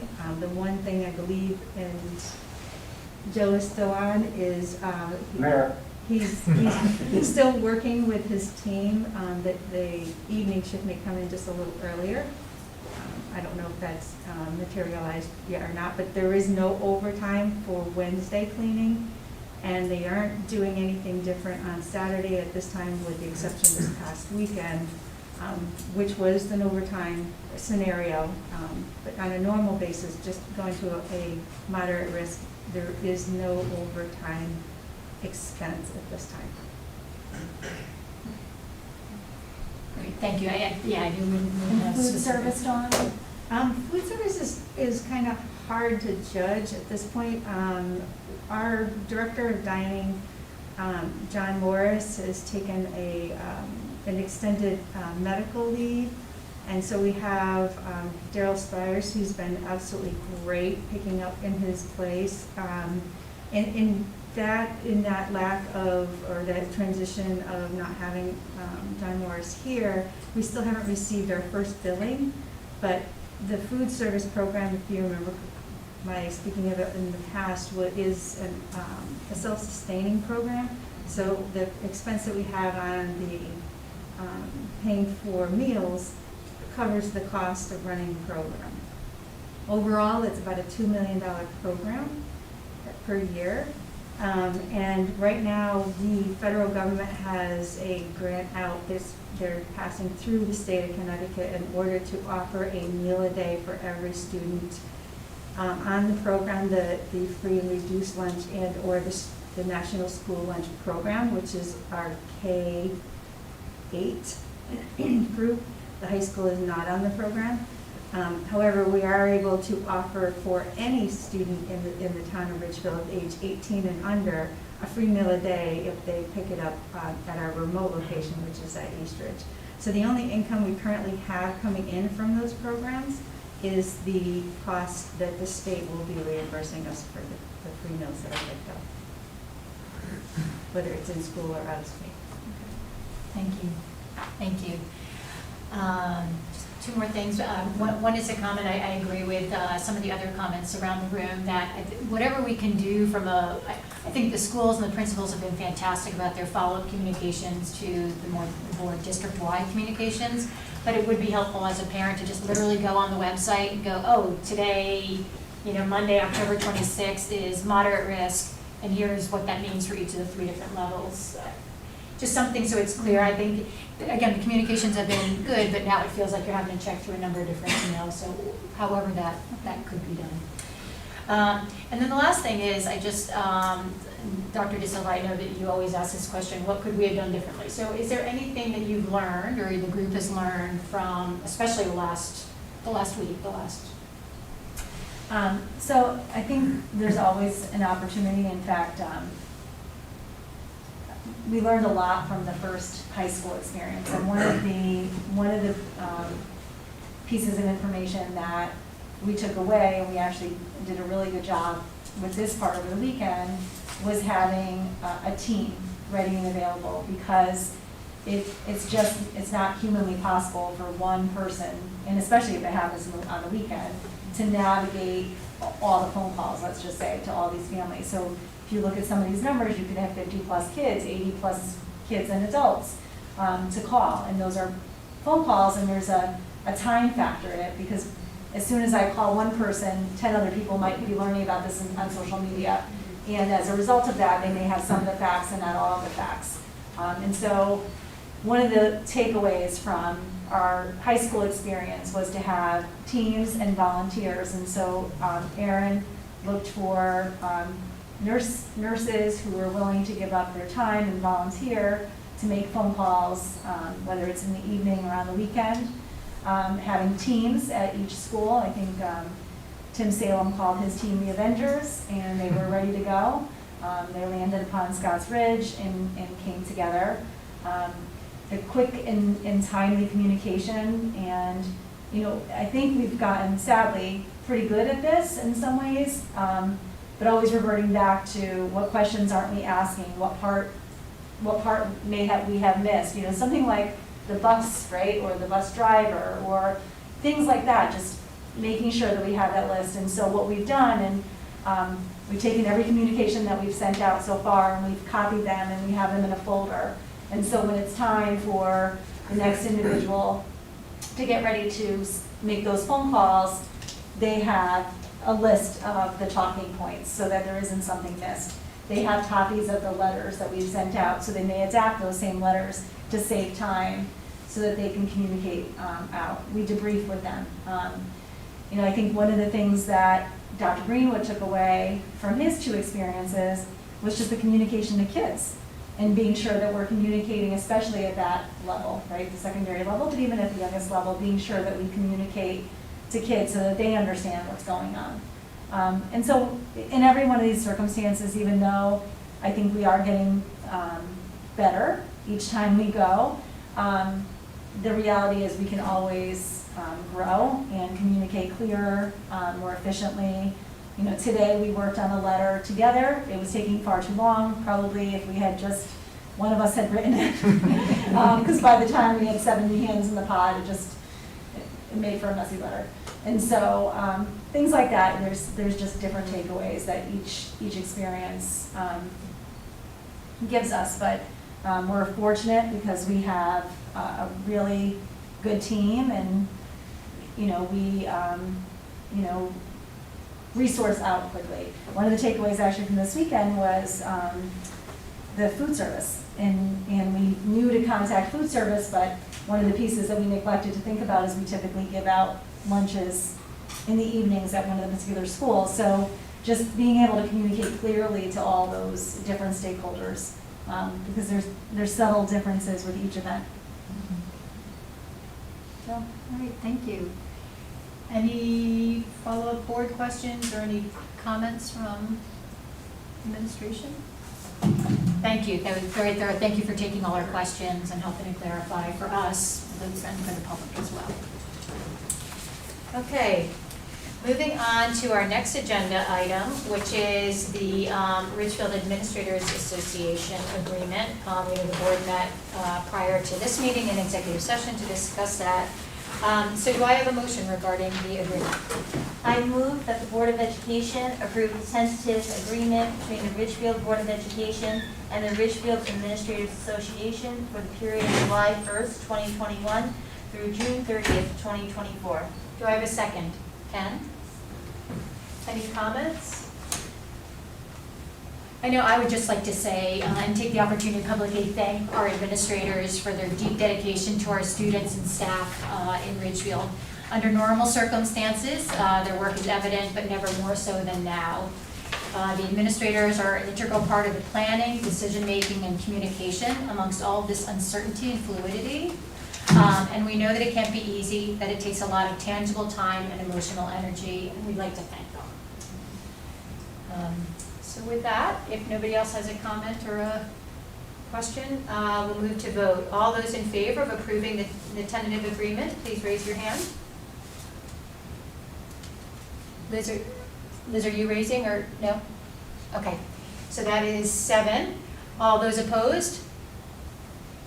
All those abstaining? That's 1. Okay, thank you. All right, moving on to the next agenda item, which is the financial report ending September 30th, 2020. I move that the Board of Education accept the financial report ending September 30th, 2020. Do I have a second? Kathleen? Okay.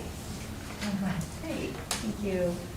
The financial report for you is through September 30th, and this is very, very early in our financial fiscal year that we have here. At this time, at the time of this report, we had expended or obligated $84,475,000 of our $99,912,000 budget. This represents about 85%. And obviously at this time, the appropriation still does not include any revenue offset from the excess cost reimbursement. The certified salaries that are part of our financials make up 59% of our overall appropriation. And the medical benefits make up 16% of our overall appropriations. So going into budget season, which we're going to be starting very shortly, that's 75% of our overall budget. Something that we need to know, to watch, to have lots of conversations around. The other health benefit, and both of those at this time are trending on budget. We do hope to have some savings in turnover at this point. What that exactly is, we're still working on those numbers. Other benefits, which is the OPEB and pension, life insurance, short-term, long-term disability, those amounts are trending on budget. We expect them to be within budget. Obviously, the the OPEB and the pension are one-time charges that we contribute to the plans of the town. Bike and Medicare are trending on budget as well. Special education is trending on budget, and we are looking for our first filing of the education cost, excess cost reimbursement in December. Transportation is our first student carrier. The one difference in this year than compared to other years is in the past we've always split our AM/PM or our home to school expense into two bills and paid them lump sum twice throughout the year for first student. But because of the COVID situation, we felt that that wasn't a prudent way to spend our money, so we opted to choose to pay them on a monthly basis. At any time, we didn't know what the situation would be, which allows us to pay them daily as the needs occur. So that gives us the ability to not have prepaid and then look for a credit later, should we have these Wednesdays continue as days that we don't need any busing. Energy, we locked in our electricity through June 2021 with a budget rate of 0.0733 kilowatts per hour. And oil's been locked in as well through 2021 at $1.5697 per gallon. Both of those are very good rates, and we were able to budget at those rates, so we're on budget pending any major problems over the winter. One of the areas that are on my report here for the COVID expenses is that we are showing a budgeted line item in the facilities district-wide budget area where we track all of the unbudgeted COVID expenses. This particular account or this particular reporting line shows $480,868 of spent unbudgeted expenditures for COVID and encumbered $460,570 for a total of $941,437, all of which we need to cover with our current budget at this time, and looking into consideration of the reserve that the town will be holding on the side for us as well. You'll see that there's a little bit of a difference between these numbers and the numbers that you have on your COVID expense.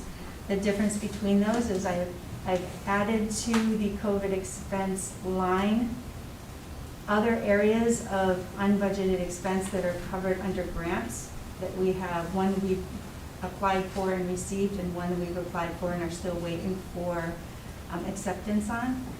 Just to give you an overall picture of all the expenses, not necessarily just the ones that we're tracking that we still have to cover. In summary, there's a few areas that I always start this at the beginning of the year talking about some areas that there could be some savings or some areas that could cause our budget to derail. Some of the areas that we could see some positive effect to our budget is outplacement students returning to Ridgefield, long-term, short-term disability claims or worker compensation claims, and why that is a positive effect is that the funds that those insurances will give us for people who are out to help us cover their cost of their salary. positive medical claim experience, and unpaid leaves of absence. Now, where there is a positive for the unpaid leave of absence, we obviously are going to be covering that with a long-term sub of sorts, but the cost between the person out and the long-term sub is significant to show that as a positive experience against the budget. Items which could negatively affect our budget: increased number of settlements and or outplacements, unforeseen plant expenses, substitute expenses, higher than anticipated legal expenses, higher than anticipated claims expenses on our insurance, colder than usual winter months resulting in higher fuel expense, and obviously COVID-19 expenses. Are there any specific questions on the?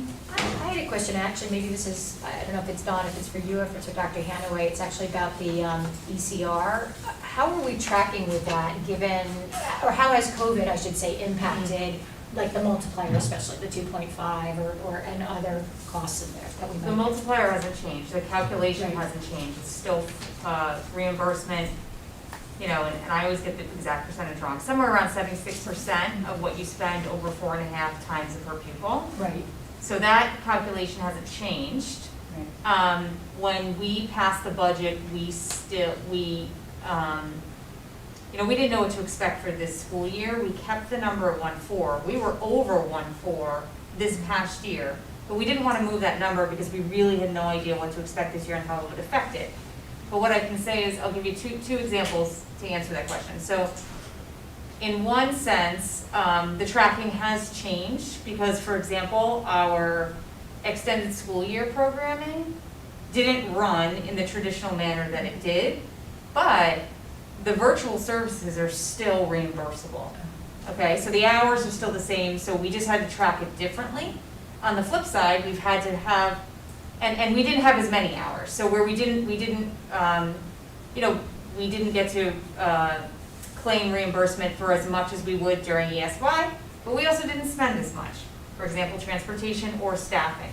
All right, and then on the flip side, my office has spent a high increased amount on technology out of our budget, not out of the COVID expenditures, for remote learning purposes, more so than I would. So I just decided to spend certain monies differently than I would otherwise, but a lot of it has been specific to students who are excess cost eligible, and so that is eligible reimbursable money if it's being used for their individual programs. So it's not just services, it's transportation, evaluations, consultation, physical materials, software materials, anything that goes towards those individual student programs. So our office is incredibly detailed at keeping those records so that we can claim everything that's applicable to claim. So we're claiming even more non-service reimbursable things than we would in a typical year, but we didn't think it was prudent to move the projection around 1.4. Okay. Does that answer your question? It does, yeah. Okay. So it sounds like perhaps there might be more students who qualify above the 4.5, and there might be some expenses that are higher than. There might be, we have two filings. We have a December and March filing, and the numbers always shift. Right. We start tracking kids when they're about 20 grand below the threshold because one big thing could push them over the threshold. So you always have between December and March a variation in the numbers. So I think we can give you an initial projection when we file in December, but then we'll really know in March. Thank you. Mm-hmm. The board, Ken. I just had a quick question, thinking ahead to budgeting. The other benefits in the FICA Medicare, approximately what percentage of our total budget are those? Well, we not all are eligible. Let's see, I can give you a percentage.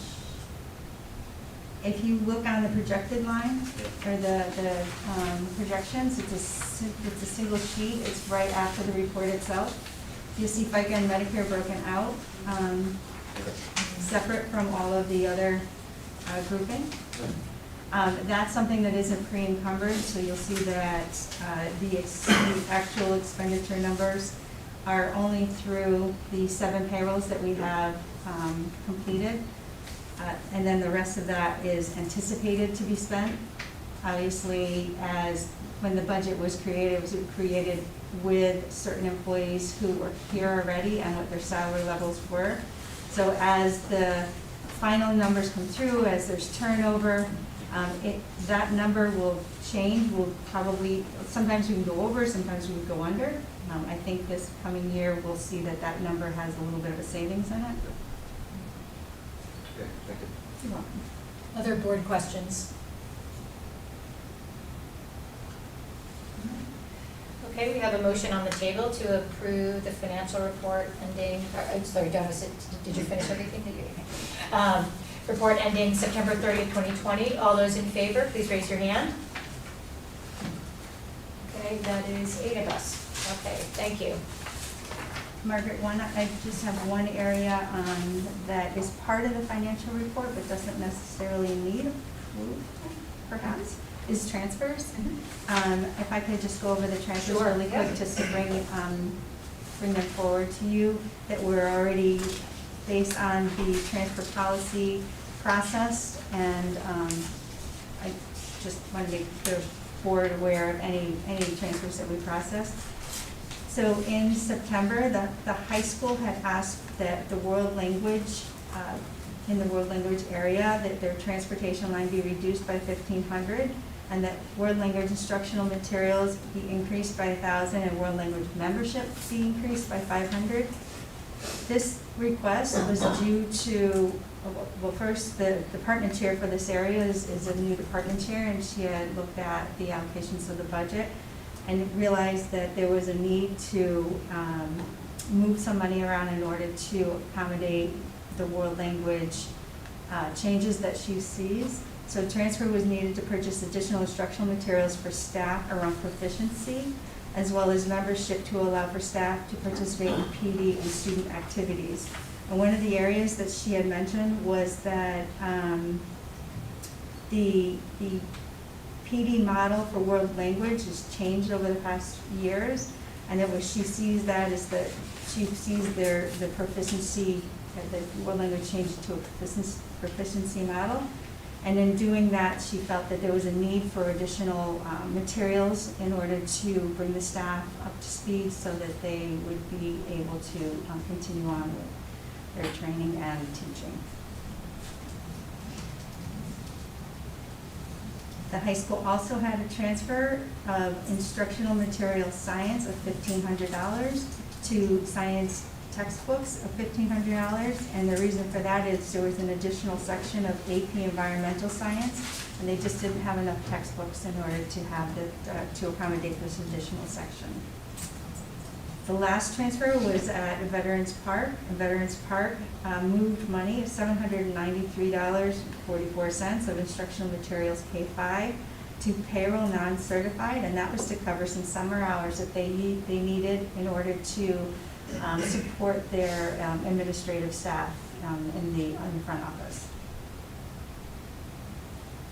Any questions about the transfers? Okay, thank you, Dawn. Moving on to the next item, which is the unbudgeted COVID-19 expense update. Yes. As I had mentioned earlier, this number looks a little bit different than what was in my report, and the reason is the fact that I've added $67,675 to this report for two items that are expenses but are already accounted for in the two grants that one of them that we've received the funds and have been approved for, and one that we're still waiting on approval. I also updated this report with those grants so that you could see which grants we have and where we stand with those grants. So I would start at the beginning. At this point, we have $1,515,513 worth of COVID expenses all in. Facilities is $410,000 of that. Nurses is $26,700. Special education is $13,200. Technology is $523,000, and curriculum is about $42,000. Breaking it out to the individual types of expenses, supplies is $200,000. Supplies, which is specific to just PPE, is $148,600. Partitions that we had to purchase were about $28,000. The HAZVAC system, which is our air filtration system, is $26,600. Storage containers is $16,000. The outdoor tents cost us $33,700. Curriculum had some purchases of $39,200, and technology equipment is the largest out of the whole group, which was $523,200. Any specific questions on any of those individual areas? Dawn, these are just expenditures, these are 2021, these are not Only anything that 2021, was correct. purchased last spring or whatever happened last spring. Right. So, okay. Right. 2 different budget years, 2 different Tracking mechanisms. tracking methods, correct. In addition to these specific purchases, we have some expenditures that we are tracking that are a possibility, but we haven't actually purchased a product or a service at this time. The health office paraeducators will cost us over the year, if we continue with them throughout the whole year, $275,000. Building substitutes will be approximately $574,000. Custodial overtime, should there be deep cleaning that is necessary on Saturdays, is about $690,000. COVID liaison, $20,000. Additional PPE, we're looking at a possible $30,000 in that area at this time. Protective supplies, which is a little different than PPE. It's the polycarbonate shields for desks, plexiglass, that kind of item, about $50,000. Training materials, $15,000, and we're looking at some unknown technology needs, approximately $30,000. Obviously, we don't know where we're going to go with some of the expenses that may come up, so these numbers could change. These are just approximations as we see them at this time. These additional expenses is $1,684,200 at this time. In addition to that information, we do have the 2 relief grants that that have been allocated to us by the state of Connecticut. The Elementary and Secondary School Education Relief Fund, also known as the ESSER. We have applied for and received $94,454 in order to allocate that to COVID expenses. Most of it can be done through, we can allocate our expenses to, but $6,612 we need to push that out to the non-public schools that are in Ridgefield for some of their expenses. The second grant that we have is the COVID Relief Fund, also known as the CRF Fund. We have applied for, at this time, $118,722. We have not received the award on that yet. We hope that will be coming soon.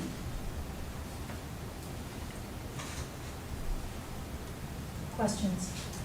Kathleen? These additional anticipated costs, which is pretty significant, would they be based as if the middle schools and high schools went off the hybrid, because it looks like adding more services, or would that be, it would remain the same as we are now? If we went off the hybrid? Went back, they go back full-time? So I'll answer that. So for some of those costs, Kathleen, yes. So for example, the protective supplies, the $50,000, that's a little bit of an underestimate actually for the secondary. So if we went back to a full experience where hypothetically we could be social distancing at 2 feet, we would need the polycarbonate.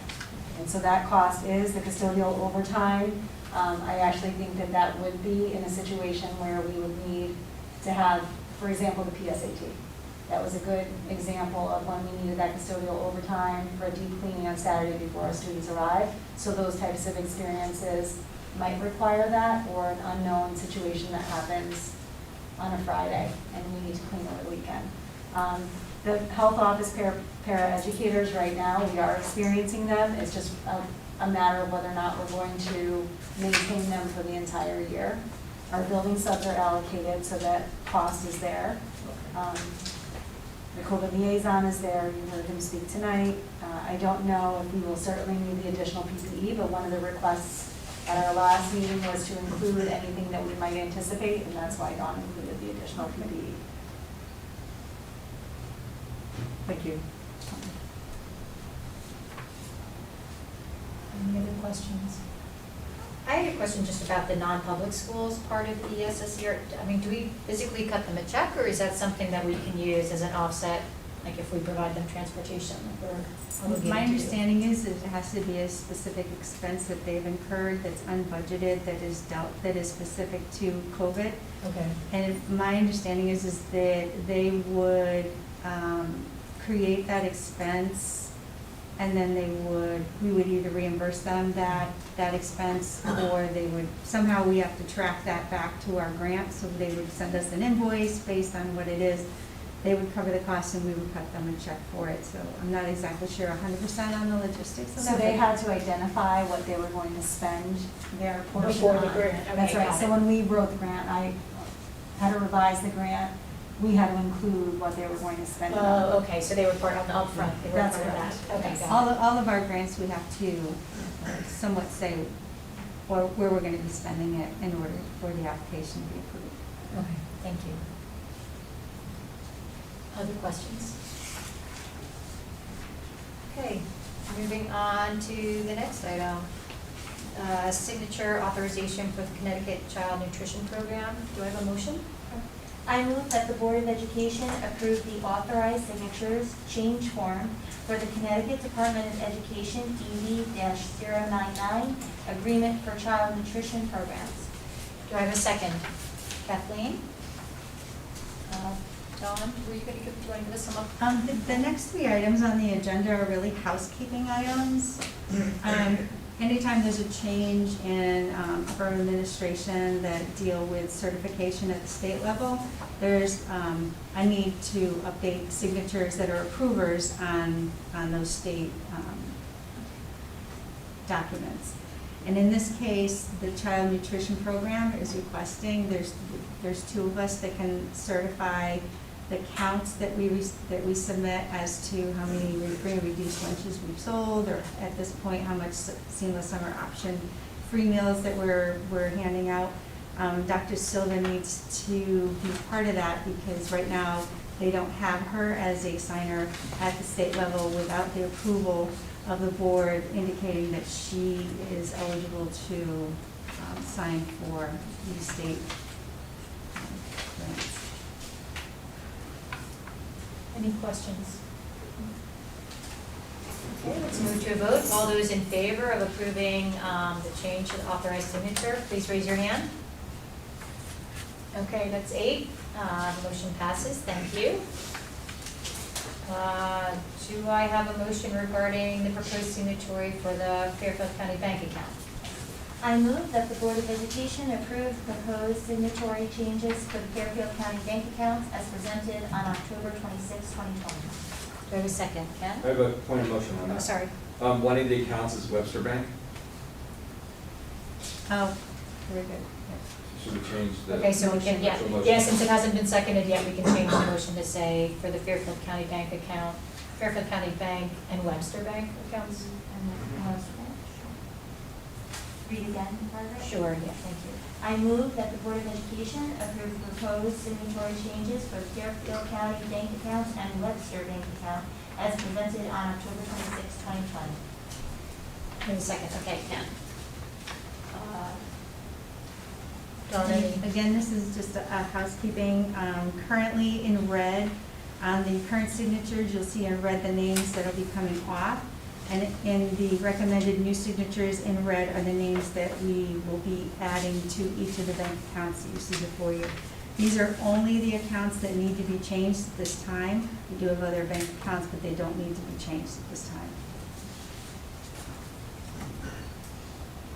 Go ahead, Ken. How were the number of signatories or the specific signatories, how was that determined? You know, so some of them have 4 or 5, some have 2. We always try to have at least 3 on an account, especially most of our accounts are dual signature. So if one person isn't in, you've got the ability for 2 others to sign any of the physical checks that we process. At the school level, at the elementary school level, I believe they're only single signatures. The high school and the middle school are both double signatures on those lines. So it's just it's whatever the principal comfort level is to how many they would like to have on that, as well as our need in order to cover dual signatures and have enough people in the district to be able to sign them. What would determine if an account required dual signatures or not? It's the way the accounts were set up, and we, back at, this was before my time, but yeah, way back, they were determined that in order to have good control over it, that there should be 2 signatures on it, therefore a check isn't written that one person can singly decide that they want to make this. Right, but not all accounts are dual signature. Not all of them.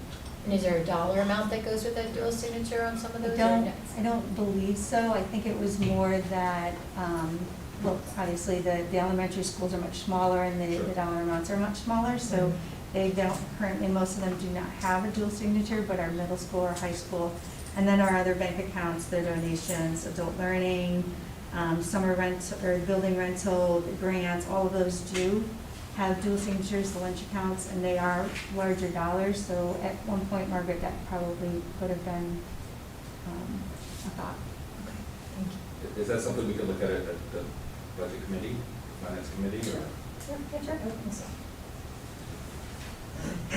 Other questions?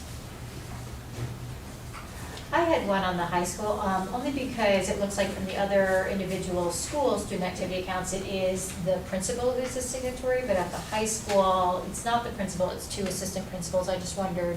That was their decision as to the names on those. It was their preference. Okay. So just to clarify though, Ken, I don't know if this is the reason you're bringing it up. We don't have a practice or a guideline that says it must be the principal, and just so that there's some consistency. There's not. My question was more around the control over having 2 signatories. No, our bank signature policy is very, very, very big. Other questions? That actually doesn't even require bringing it to the board for approval. But we do. I have a transparency. Okay. Any other questions, comments? Okay, we have a motion on the table to approve the proposed signatory changes. All those in favor, please raise your hand. Okay, that's 8. Motion passes. Thank you. All right, Dawn, one more. Yes. Do I have a motion, Rachel? I move that the Board of Education approve proposed name change for the Board of Education's Fairfield County bank account ending in number 1641 from in-press fund to pass-through fund. Do I have a second? Ken? Okay. This is just to memorialize the fact that we did change the name on a bank account. It was brought to the Budget and Finance Committee and discussed that the name Impress wasn't necessarily the best to describe what the account was used for. It really is a pass-through of almost all of our funds that go through it are pass-through. There's very little that isn't. They felt that Impress was more of a petty cash in their minds as opposed to a pass-through. So we did change the name. This is memorializing the fact that the board is aware of it, and the board hopefully will approve it. And therefore, if there's any questions at the bank, we do have the board's backing for the change in the name. Any comments or questions? I think this one's been talked about a bit before. Okay. All those in favor of approving the proposed name change, please raise your hand. Okay, that's 8. Official. Thank you, Dawn. All right, moving on to items of information, staffing report. Okay. So as you know, each month we will bring to you the resignations or retirements and a list of any new hires by category that have transferred through the personnel department during that time. So you'll see our list as of effective October 22nd of the changes. So if there's any specific questions, I'd be happy to answer. Do any board members have questions? On the resignations retirees section, it looks like we've lost some sped. Is there any kind of a narrative underneath that, or is there a problem we should know about?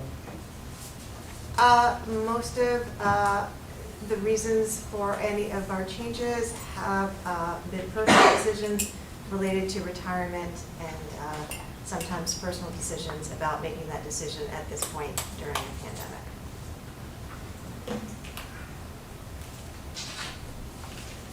Any other questions?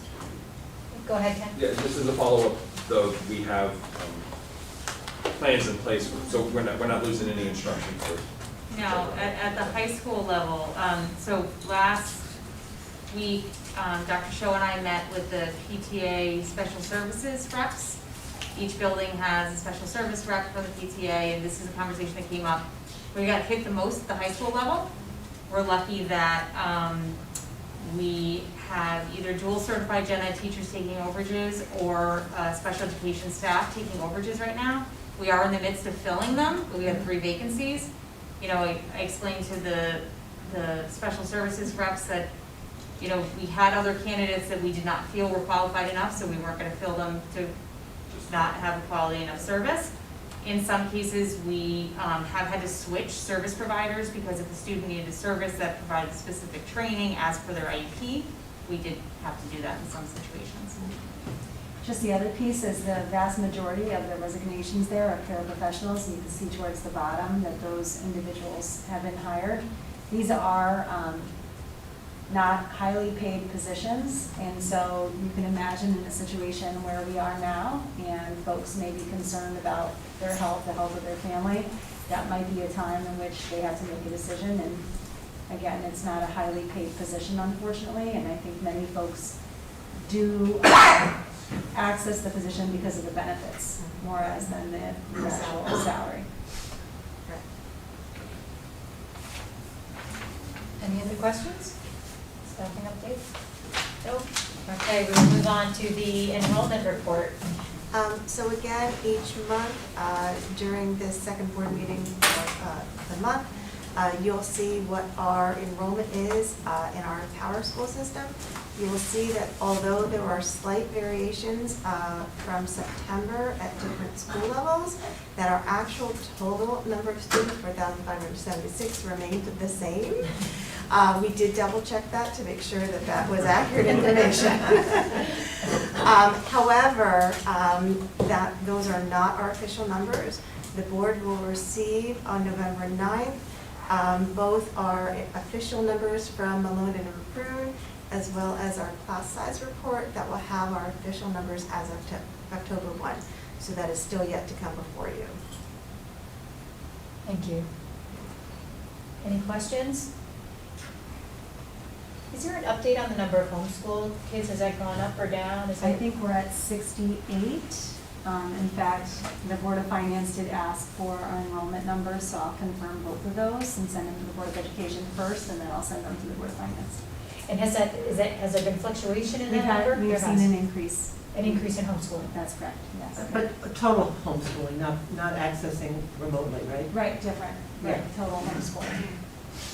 We've actually seen a decrease.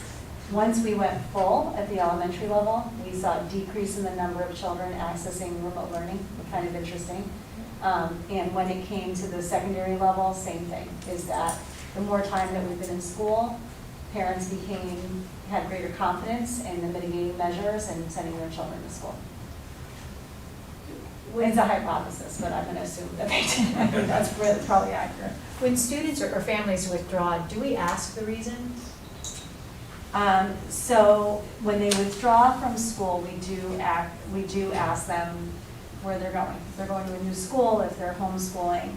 Our process here for homeschooling and how we navigate those conversations, I think is a goal for us in terms of just identifying the reason why, doing some check-ins, and then identifying if there's going to be a return date so that it's not just indefinite forever. So that's a process that I think we could be better at.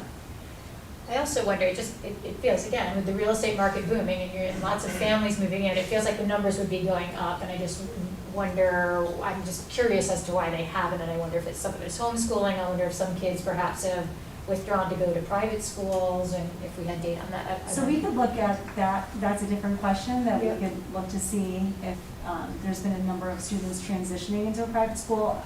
Hearsay from other communities is that for those school districts that did not have the ability to open fully, in particular at the younger grades, parents did opt for another experience, private school, Catholic school, whatever the case may be, where they were able to provide that experience, because by the time families weighed childcare costs and having the hybrid, they may have made that decision. I know that I've heard that from other communities. I haven't necessarily heard that that was a huge issue here, but there was definitely pockets of that. I can also ask Christina Salvestrini, who's a pre-K supervisor, and I, we're doing an upcoming meeting with the local preschools and daycares, really about child find, but I can also inquire with them if they're seeing, because it could be a lot of people moving with just much younger kids. People making the call now, knowing that they want the elementary school experience with everything that's been going on, so I can find out and report back if there's been any information from the local preschool. Any information will help just with plan, I mean, it's gonna be hard to plan for next year anyway, whatever data points. Thank you. Oh, I will say this, sorry. We have had an increase in the number of students coming out of our preschool who haven't gone to kindergarten. Haven't gone. Right. So So we've they're done in the gap another year. year of preschool, either stayed home or done a transition kindergarten in the community. Oh, interesting. Any other questions about the enrollment report? Okay, moving on to correspondence to the board. Rachel, do we have any public comment? Yes, we do have public comment. I'm going to turn off the response now.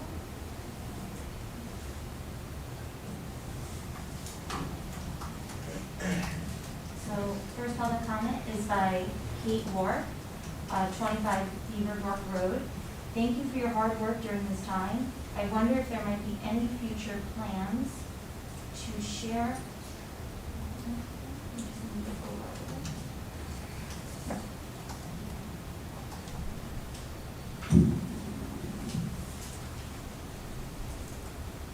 Is there a way to see the public comment? Yeah, if you wrap the text in the cell, you can. No, you're yes, fine. please. I'm a student that needs some help here. Yes, I can't see the whole.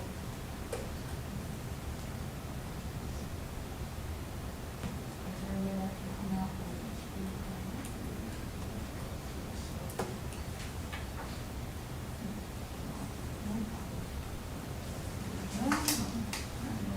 Number 3 is what you're trying to do, is that right? For the first one. Yes.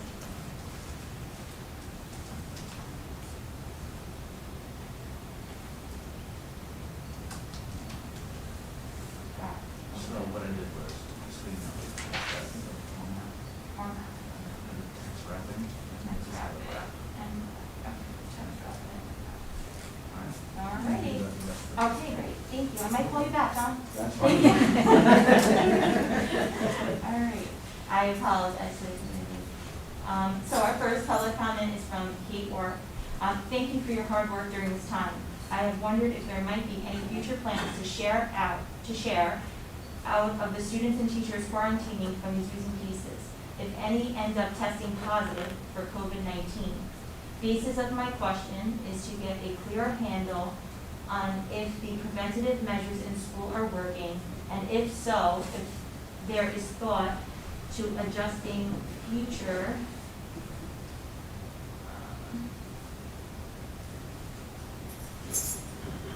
Not that all the way.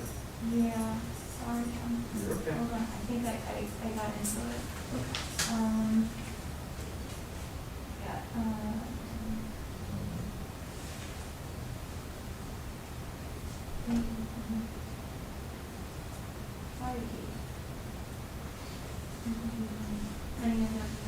Basis of my question is to get a clearer handle on if the preventative measures in school are working, and if so, if there is thought to adjusting future response accordingly.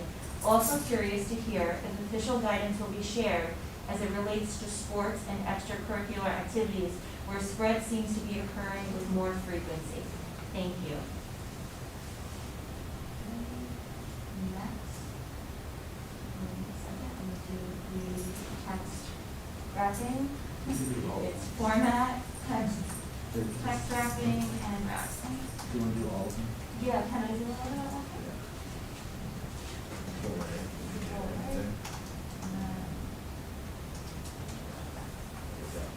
Beautiful, thank you. Okay. Next public comment is from Brian Kowalski on 6 Aspen Mill Road.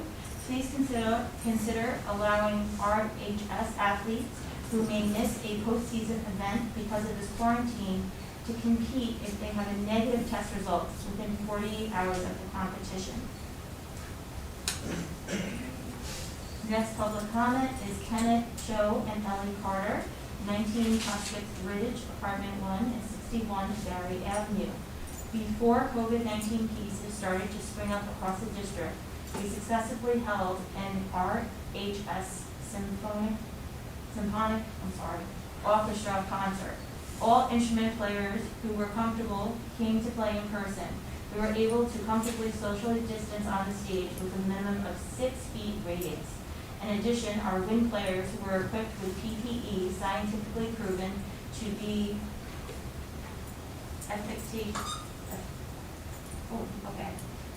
I wasn't an English teacher. This is really weird.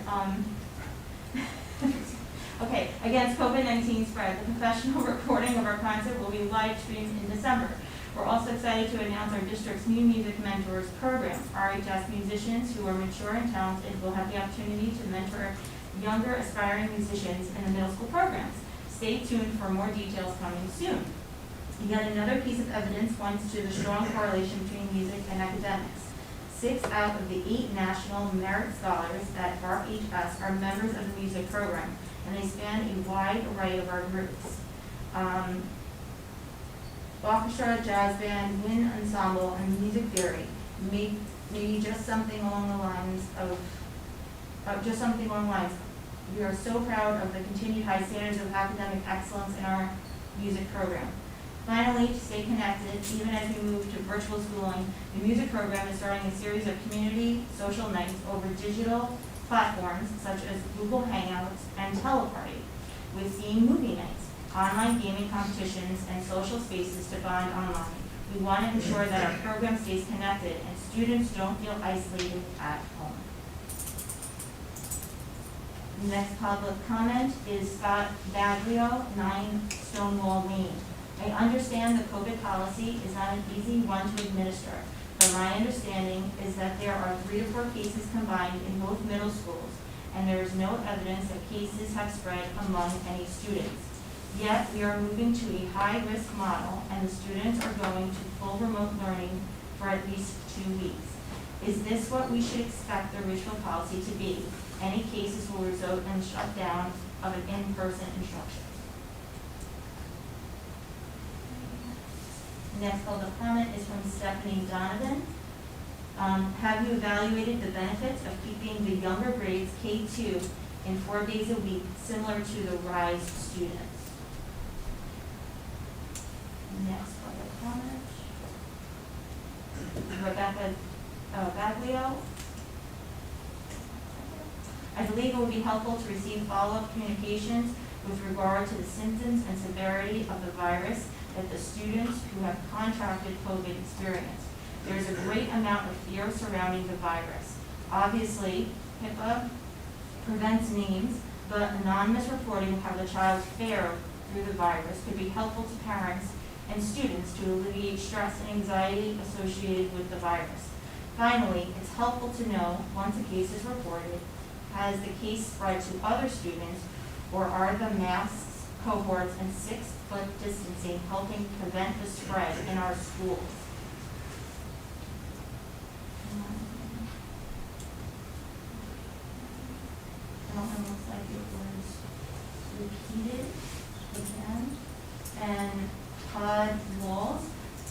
5 Silver Spring Road.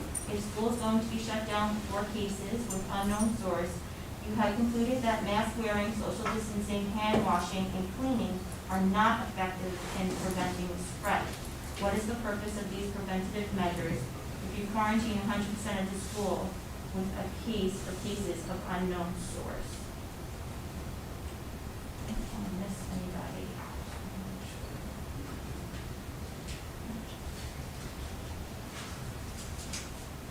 I believe I read all of them. I apologize to families at home just getting used to the form. Thank you. Thank you, Rachel, for the public comment. And then correspondence report. Sure. We have had 2 emails since our last regular Board of Education meeting. 1 email regarding a discussion at our board table, and 1 email shared feedback on an operations concern. Thank you. With that, do I have a motion to adjourn? I so moved. Ken, do I have a second? Sean. All those in favor, please raise your hand. Okay, we are adjourned. Thank you.